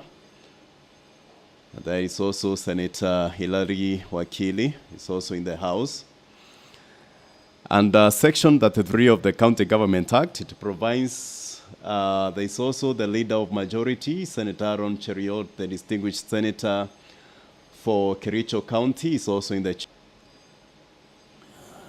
Under Section 33 of the County Government Act, a member of the County Assembly may be by a notice to the Speaker supported by at least a third of all the members, and legal threshold. Uma, who is a distinguished legal mind and scholar, has also entered the chamber.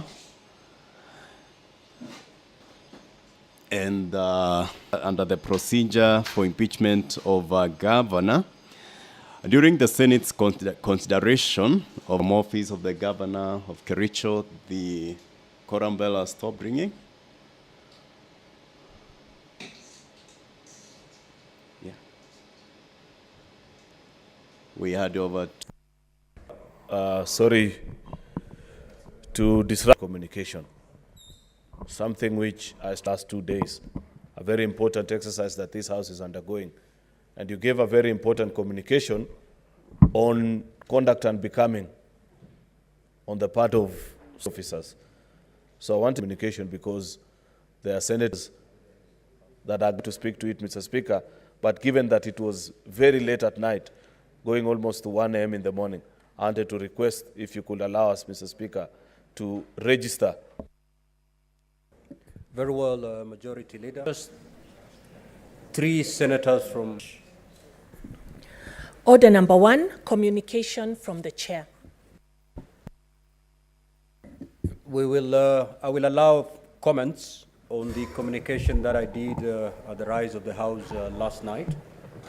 And I'll take 3 senators from each.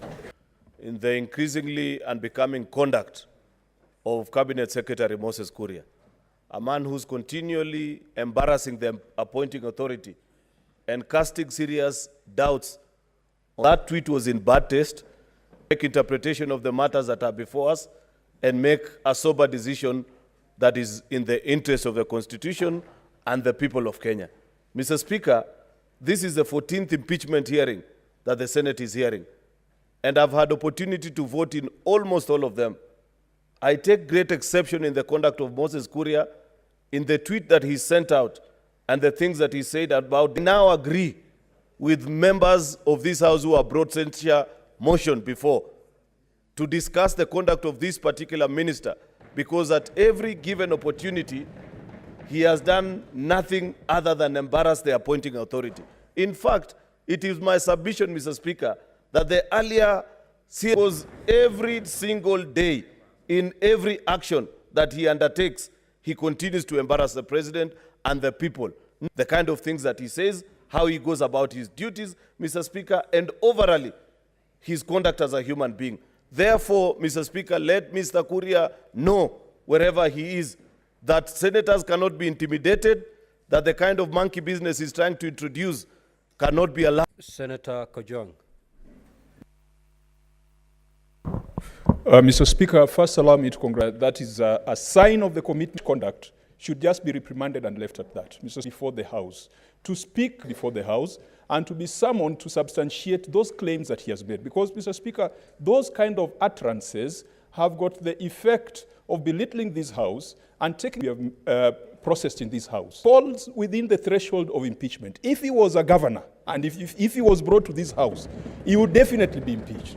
And Mr. Speaker, I want to urge the members of the other House, because they're the ones who have the responsibility of censuring and sending home cabinet secretaries, to take serious judicial notice of the conduct of this particular cabinet secretary, and this House, through the relevant committee, can come up with resolutions that can then be used to move the other House to discuss his conduct and to have him censured. And I hope that Senator Cheriot, because you've got the ear of the president who's the appointing authority, let us not just complain in this House. Go and tell the boss that this guy is an embarrassment, not just just to the government, but to the Republic of Kenya. He is an embarrassment to the entire East Africa. The deals he has done has made Kenya look like a pariah when it comes to issues of supply chain of oil and edible oil. Mr. Speaker, this man must go. We must pronounce ourselves.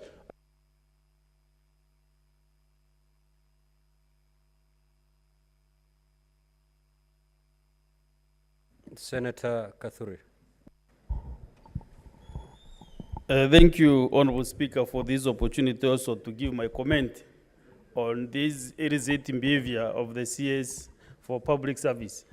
Honorable Speaker, the process going on in this House is very, very important for the people of Meru who I represent in this House, Mr. Speaker.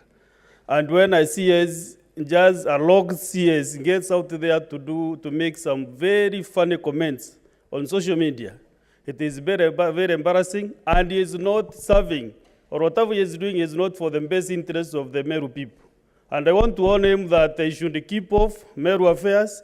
Let them concentrate with the work that he has been given by the president. Otherwise, Mr. Speaker, I will request actually on this matter, the other majority leader on the other house to actually start processing an impeachment motion to this CS. And Honorable Speaker, on this matter, as Honorable Kajanga has put it, after this process is done, I would request that Moses Kuria is called back to this House, is brought before us so that we can discipline him. Otherwise, he is an embarrassment to the people who voted for the Kenya Kwanza government. And he should be relieved of his duties immediately. So the president should take notice what this House has, the comments you are giving us this House, Mr. Speaker. And I want from now henceforth, let Moses Kuria give us peace as a Meru community. We don't want his support. We know what we want, and we know what the best we can do, Mr. Speaker. Senator Sifuna. Mr. Speaker, I am happy that we have come full circle, because this is something that I have said on many stages, that in fact Moses Kuria is an incorrigible national shame. Mr. Speaker, one of the things that I ask myself is just how much embarrassment does the president have capacity to endure? And I can assure you that if nothing is done about Moses Kuria, there is more embarrassment coming. That one I can guarantee. Mr. Speaker, what is most hurtful is that even after your communication, the CS who ordinarily should be asleep thinking about how he's going to make the lives of Kenyans better had the audacity to fire off another tweet on material that was presented before this House. Mr. Speaker, what I want us to do, honestly speaking, action must be taken. I am actually made aware by the members of this House who represent us in the PSC that Moses Kuria ran away with money belonging to Parliament. He should actually be brought to answer questions about those things and removed from his position, because for me, really, there's nothing that brings me greater joy than being proven right about the things that I've said about this administration. And I just want the majority leader, please, about this administration, because as you have said yourself, it casts very serious doubt on the capacity of the appointing authority. How much embarrassment can the president take?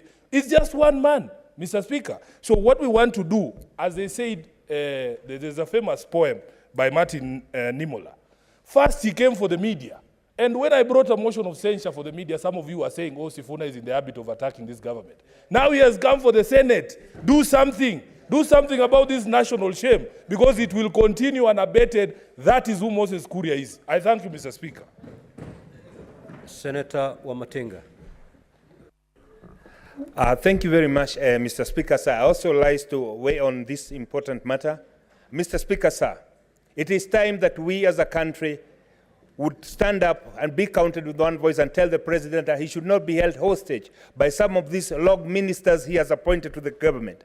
Mr. Speaker, sir, at this time when Kenyans are suffering from high cost of living, the least that we need are these ministers who cannot even pronounce them to the policy direction, but instead they take it to the tweet and the media to actually abuse and belittle this House. Mr. Speaker, sir, I do join ranks with my colleagues. It is the high time we tell the president he must put the house in order. Some of these cabinet secretaries, Mr. Speaker, they are a big shame to the nation. The only thing that they can do, Mr. Speaker, when we complain of high cost of living, they tell us to go and dig our wells to produce our oil. Mr. Speaker, sir, it is unacceptable. And I would want to put it in no unmistakable terms. Central region is no shortage of intelligent people who are capable of learning the docket that Kuria is learning, and he should be shown the door as early as today, Mr. Speaker. We have the power, Mr. Speaker, to tell the president that indeed such a CS like Moses Kuria should be fired, if not yesterday, today in the morning, Mr. Speaker. It is a great shame to this House and to the nation indeed that someone at the middle of the night, instead of addressing the pertinent issues that are confronting Kenyans, he would take with a cup of, Mr. Speaker, sir, he should be fired. Senator Onyonka.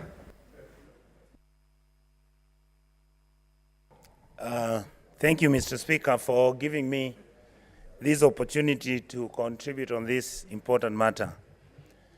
Mr. Speaker, I just want to generalize my comments because there's an observation I have made. Many of our leaders want to destroy institutions who have a responsibility of making sure that our country runs properly. Mr. Speaker, Honorable Moses Kuria is somebody I've been in Parliament with for many years, including yourself. To a large extent, we have found him extremely intelligent and somebody who made sense. To some extent, he makes himself look such a foolish man, you wonder whether he even ever stepped into a parliamentary house. And yet, sometimes Moses doesn't understand that what he says means a lot to Kenyans. And indeed, our words have consequences. I would really want to plead with him and many other leaders to realize that these houses, the National Assembly and the Senate, are not just talking shops. This is a place where we discuss national policy. This is a place where we influence public opinion. And this is a place where it is assumed that we'll be providing direction on where our country is going. I really would like, Mr. Speaker, to plead with anybody who knows Moses like I do and many others. We talk to him and tell him that he has to up his game. At this rate, all of us are going to become his enemy. Thank you, Mr. Speaker. Now, honorable senators, we've done 3 senators each from each side. Now, honorable senators, this cannot be a house of lamentations. This is a house of action. Pursuant to the point of order that has been raised by the majority leader, I implore upon you, honorable senators, to use or to take full advantage of the standing orders to bring sanity to some of these CSs. You have the power under the law, more particularly under standing orders, to deal with the kind of behavior that you're complaining about. So, honorable senators, if you feel indeed that the behavior of the CS is unbecoming, then invoke the relevant standing orders. If you listen to Senator Kajwang carefully, you may not be able to have that latitude to make a final resolution to send the Honorable CS home. But your recommendation to the other house will have a lot of weight. So kindly take full advantage of our standing orders and stamp your authority. Clerk, call the next order. Order number 2, hearing and determination of the proposed. Now, honorable senators and the parties to this matter, we concluded the case of the county assembly yesterday. Today we're going to begin hearing the case of the governor. We have 4 hours within which to prosecute and hear the defense by the governor. The 4 hours is minus the time given to senators for questions and clarifications. So the governor and his team, you will have a solid 4 hours to put forth your defense. If you're ready, you may proceed.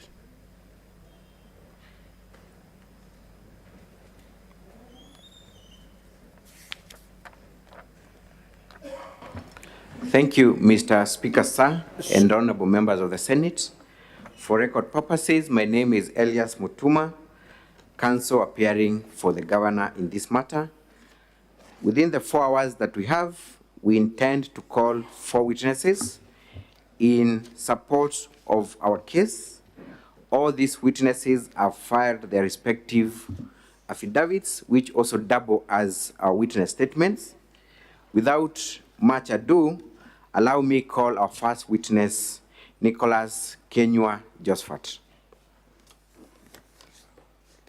His affidavit, Mr. Speaker, sir, appears on our blue booklet, which is titled The Governor's Response, at page 86 onwards.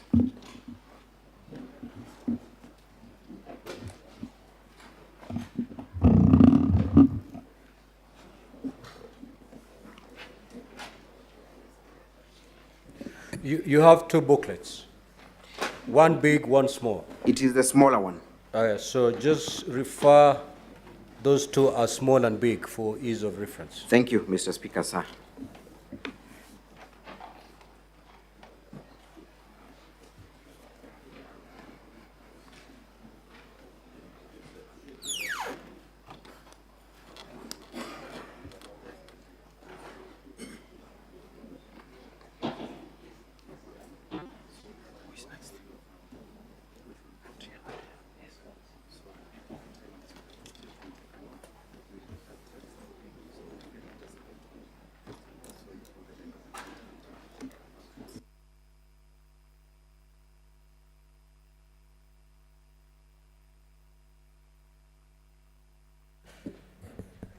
Kindly swear the witness.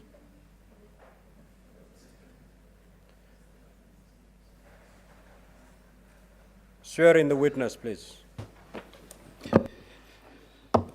I, Nicholas Kenywa Josephat, do solemnly swear that the evidence that I shall give before this Senate in respect of the matters before the Senate shall be the truth, the whole truth, and nothing but the truth, so help me God. Thank you, Mr. Speaker, sir. Mr. Witness, kindly introduce yourself for record purposes. I am Nicholas Kenywa Josephat, others referred to as Kenywa Muna, elected member of County Assembly representing Nyaki East.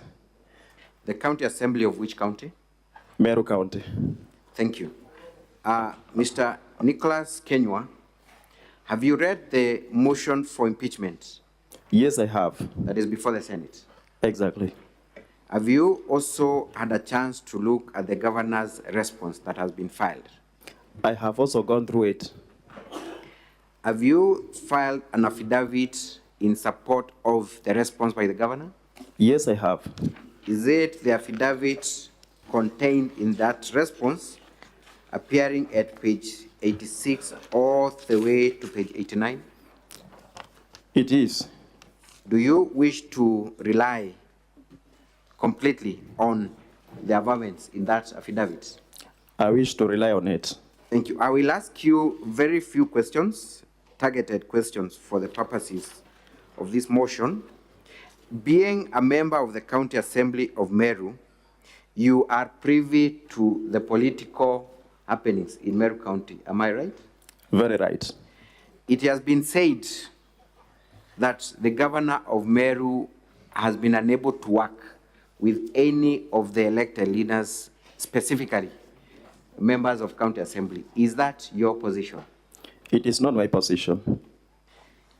Has the governor been able to work with members of County Assembly of Meru?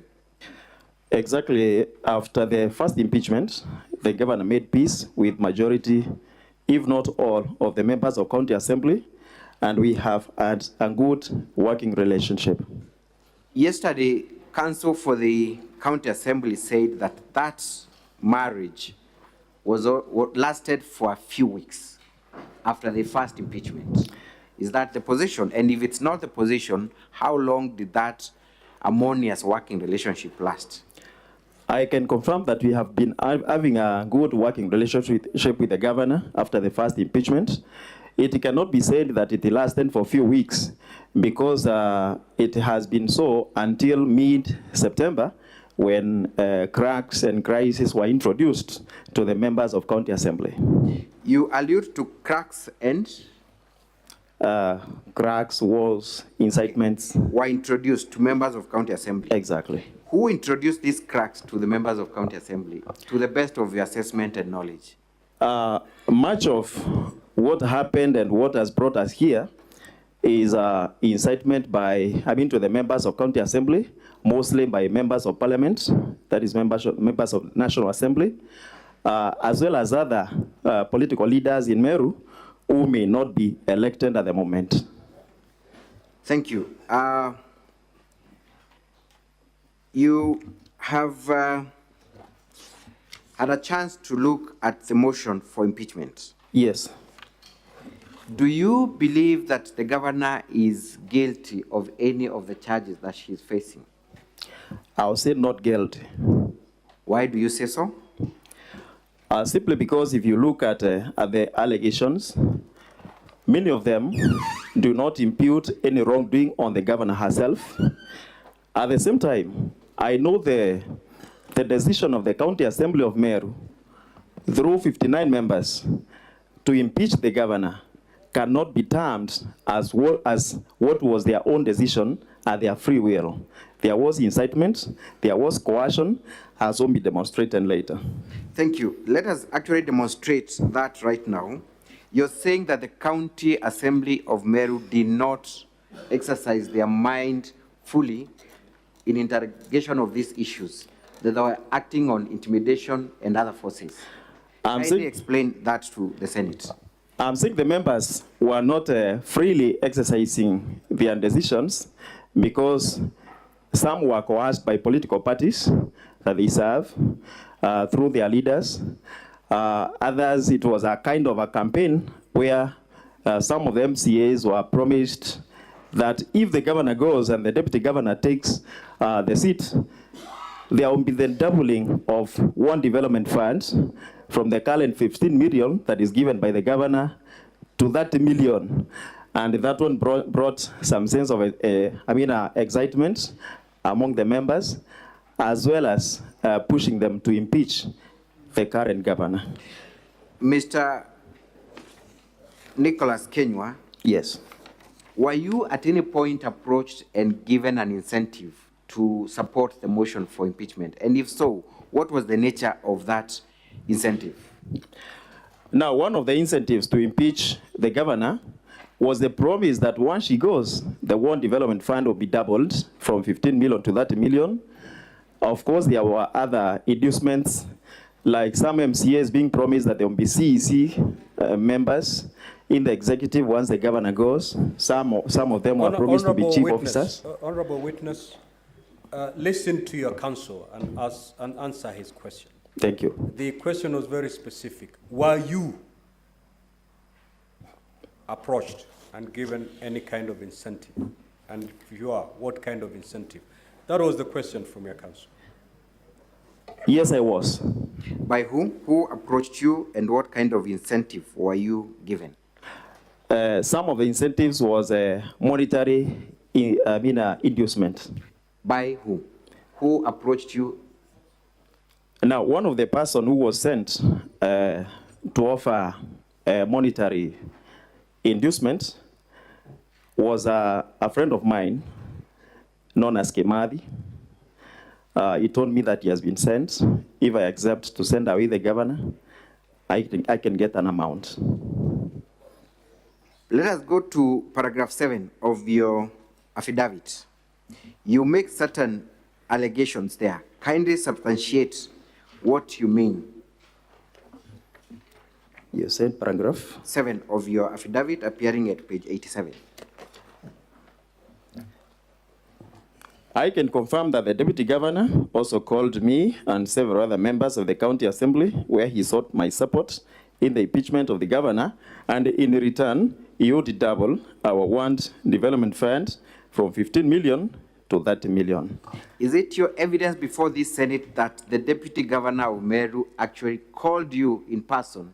Yes, it asked is. for your support in this impeachment motion? Yes, it is. Is it also your evidence that the Deputy Governor of Meru issued a specific incentive of increasing the ward development fund from 15 million to 30 million as an exchange for your support in this impeachment motion? I can confirm the same, not only to myself, but to other members of the County Assembly. It was a promise. Did you accept the incentive? Personally, I did accept it. I took it to be... Did or did not? I did not. You did not? I did not accept it. Yes. I took it to be a mere campaign promise that may not materialize, knowing the kind of finance you are getting from the national government as a county. Are you aware if any of your colleagues at the County Assembly accepted the incentive? Majority of them bought the idea, and within the conversation in our circles, you can hear that they are convinced if the governor goes and the deputy governor assumes office, this one will materialize and it will be to their benefit. You talk about conversation in your circles. What circles are these? Normally, you know, we have formal and informal talks as members of the County Assembly. We are friends with some of them, and so that's what I mean by circles. Let us go to the issue of threats, because that is about the incentives. Are you aware of any threats that were issued for people who were not in support of the impeachment? Many members of County Assembly, once they offered to resist the move to impeach the governor, were threatened to be de-whipped from their political parties, to be removed from the House committees, and they didn't. We have two who were removed from those committees as a result of their stand not to impeach the governor. Who were these two that were removed and whipped? One is Honorable Frinda Naitogi Tobu, who is a nominated member of UDA. The other one is Ruth Kananu, who is a nominated member of Devolution Empowerment Party. Has Honorable Naito sworn an affidavit to support those allegations? Yes, she has. Have you seen that affidavit? Yes. Is it the affidavit contained in the governor's response, a smaller booklet? Are you able to trace it from your booklet? I'm looking for it.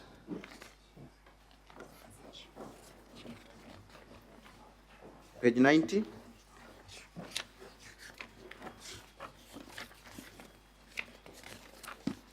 Yes, I'm there. Page 90. Is that the affidavit of Honorable Frida Naito Getobu? Yes, it is. Does it confirm that she was de-whipped for lack of support of the impeachment motion? Yes, she has confirmed via her affidavit. Who was the other member that you are aware of that was de-whipped? Ruth Kananu, nominated member of Devolution Empowerment Party. Do you have any document to show that that happened?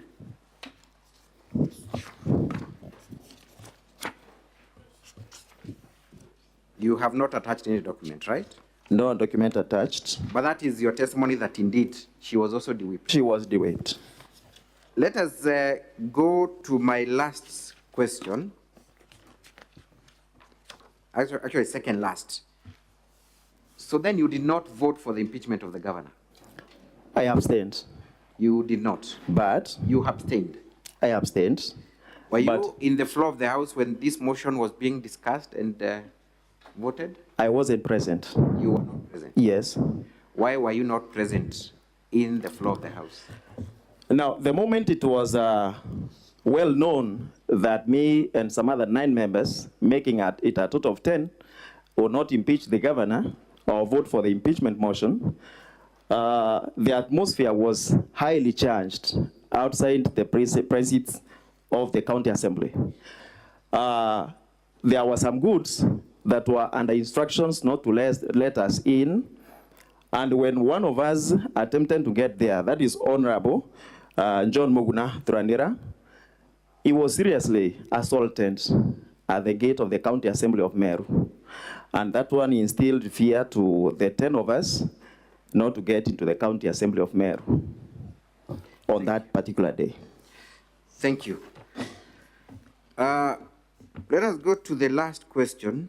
There was a ceremony that took place at Nchero where members of county assembly were in attendance. Yes. And were hosted by the Njorincheke. Yes. Do you know what transpired in that meeting, and do you know what dates those were? The meeting was first fashioned to be a tree planting exercise where the whole county assembly was invited. Majority of the county assembly members attended the meeting, but it turned out to be an oathing ceremony where the members of county assembly were threatened with the dire consequences in case they never accepted to impeach the governor of Meru. You talk of dire consequences, and I believe you are fluent in the Meru dialect, right? Yes. That oath was administered in the Meru dialect? It was. What were the specific threats of dire consequences for those who withdraw support for the impeachment? Now, the members were summoned in front of that gathering, and one of the Njorincheke elders was heard telling them, "Oreo kumenya agachoka na nyuma, oreo kumenya agachoka na nyuma, akeja kunywa muma, kana akeja kiri untobobo." Meaning, if you know as a member that you retreat from this course, then you should not be part of this. And then the members, an oath was administered. And you know, majority of the members of county assembly are not members of Njorincheke. Maybe they would fear the consequences because they don't know much about it. And that was one of the elements of coercion in this impeachment process. At this moment, I would like you to look at one of the videos, KMV7. Kindly, can we play KMV7?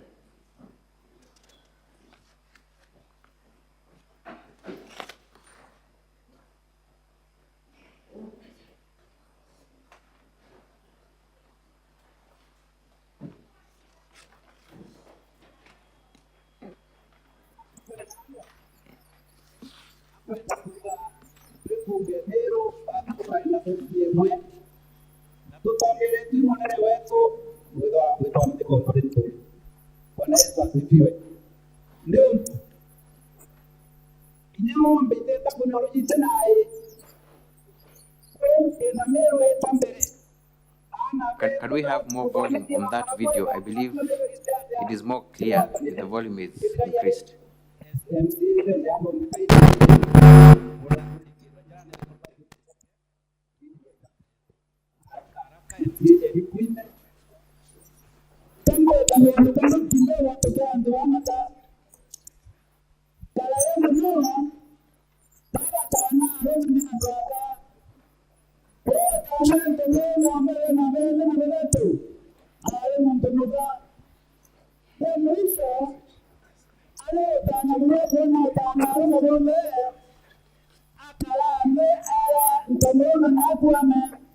Honorable Speaker, this video is not very clear. The one we supplied was quite audible.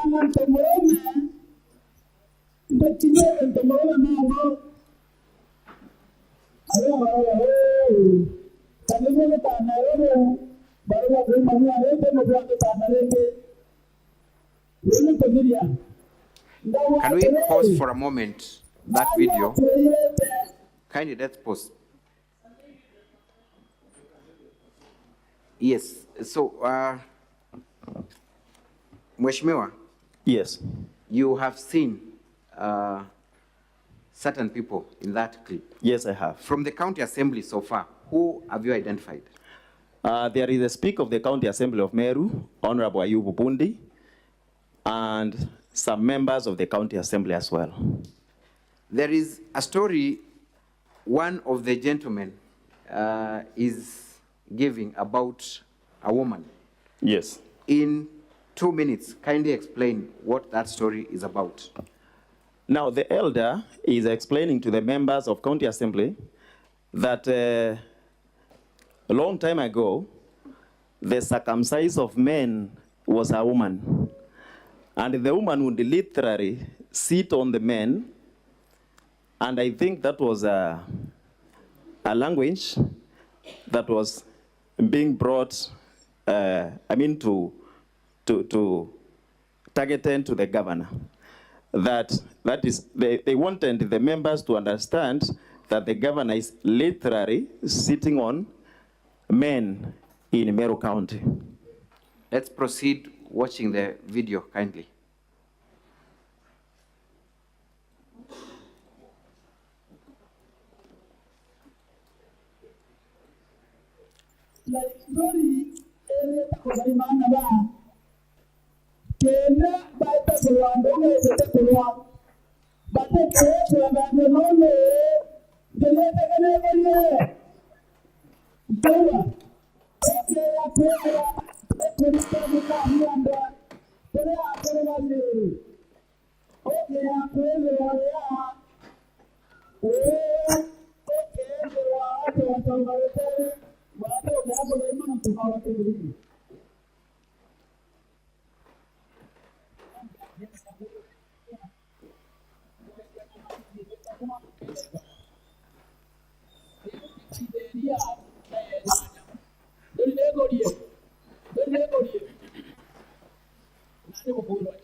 You know, either we are not making progress with that video.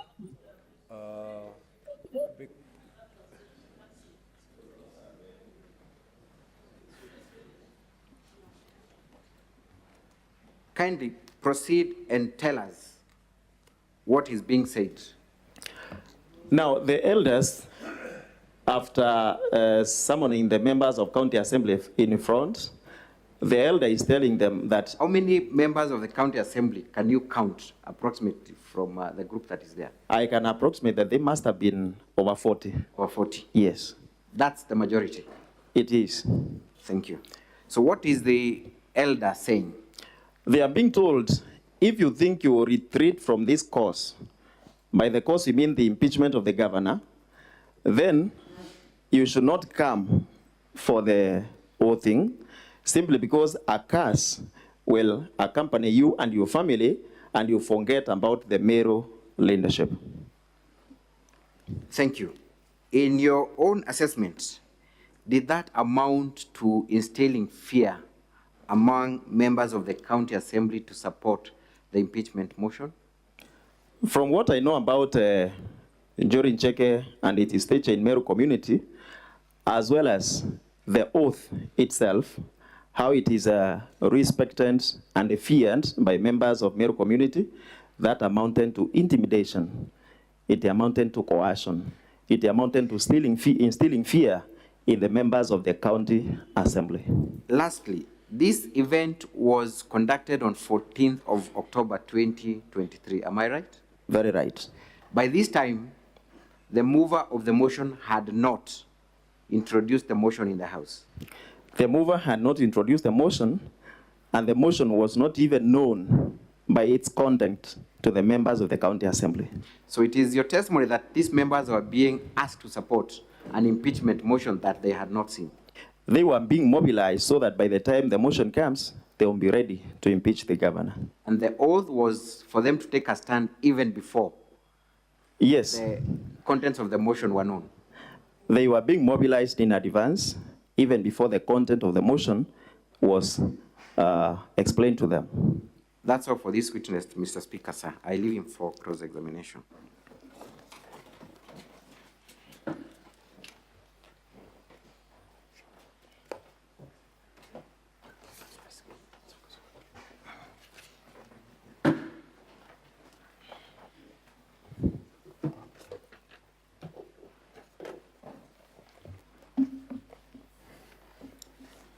Mr. Speaker, honorable senators, for the record, my name is Eric Murioki. I will be taking this witness through cross-examination. Honorable Josephat Muna. Yes. Let us start from where your counsel has left off. You will confirm that from the video that was played, the captions are not part of the recording. They are introduced by the governor, or that they are her own translation. Being conversant with Meru language, I can confirm. That is not what I asked. You will confirm that the captions were not recorded with the video. They were introduced later. Yes or no? No. So you are testifying that the video was recorded together with the captions? Yes.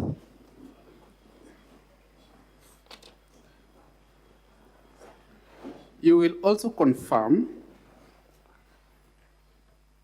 that there is nowhere in the video where impeachment is mentioned. Impeachment is being figuratively referred to as this cause. Mentioned or not mentioned? Not expressly. Thank you. On your affidavit,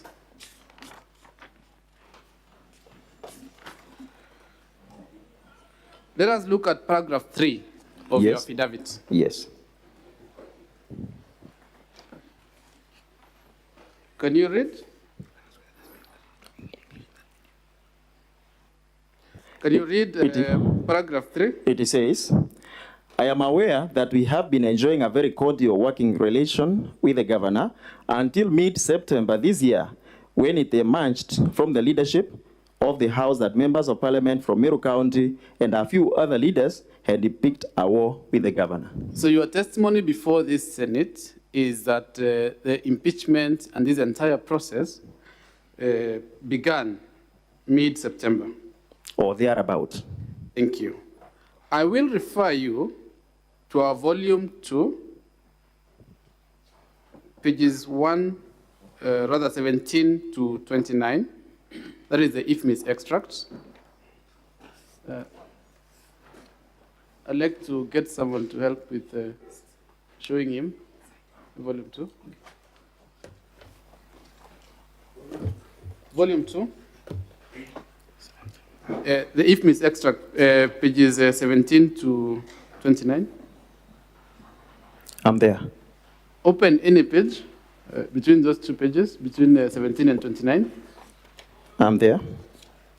Can you read the date of the first transaction on that page? The date? Yes. I can see 1st July 2022. You will confirm that that is way before mid-September?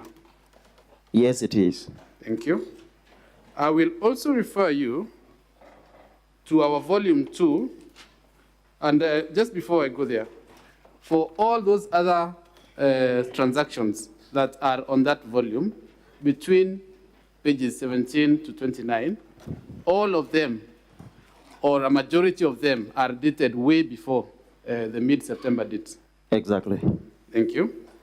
And I will refer you now to page 233 of our volume 2.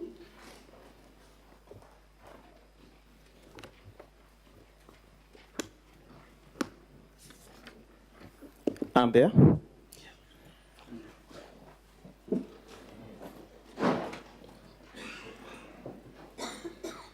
Are you at 233 of volume 2? Yes, I am. What is the date of that document? The letter is dated Friday, September 1st, 2023.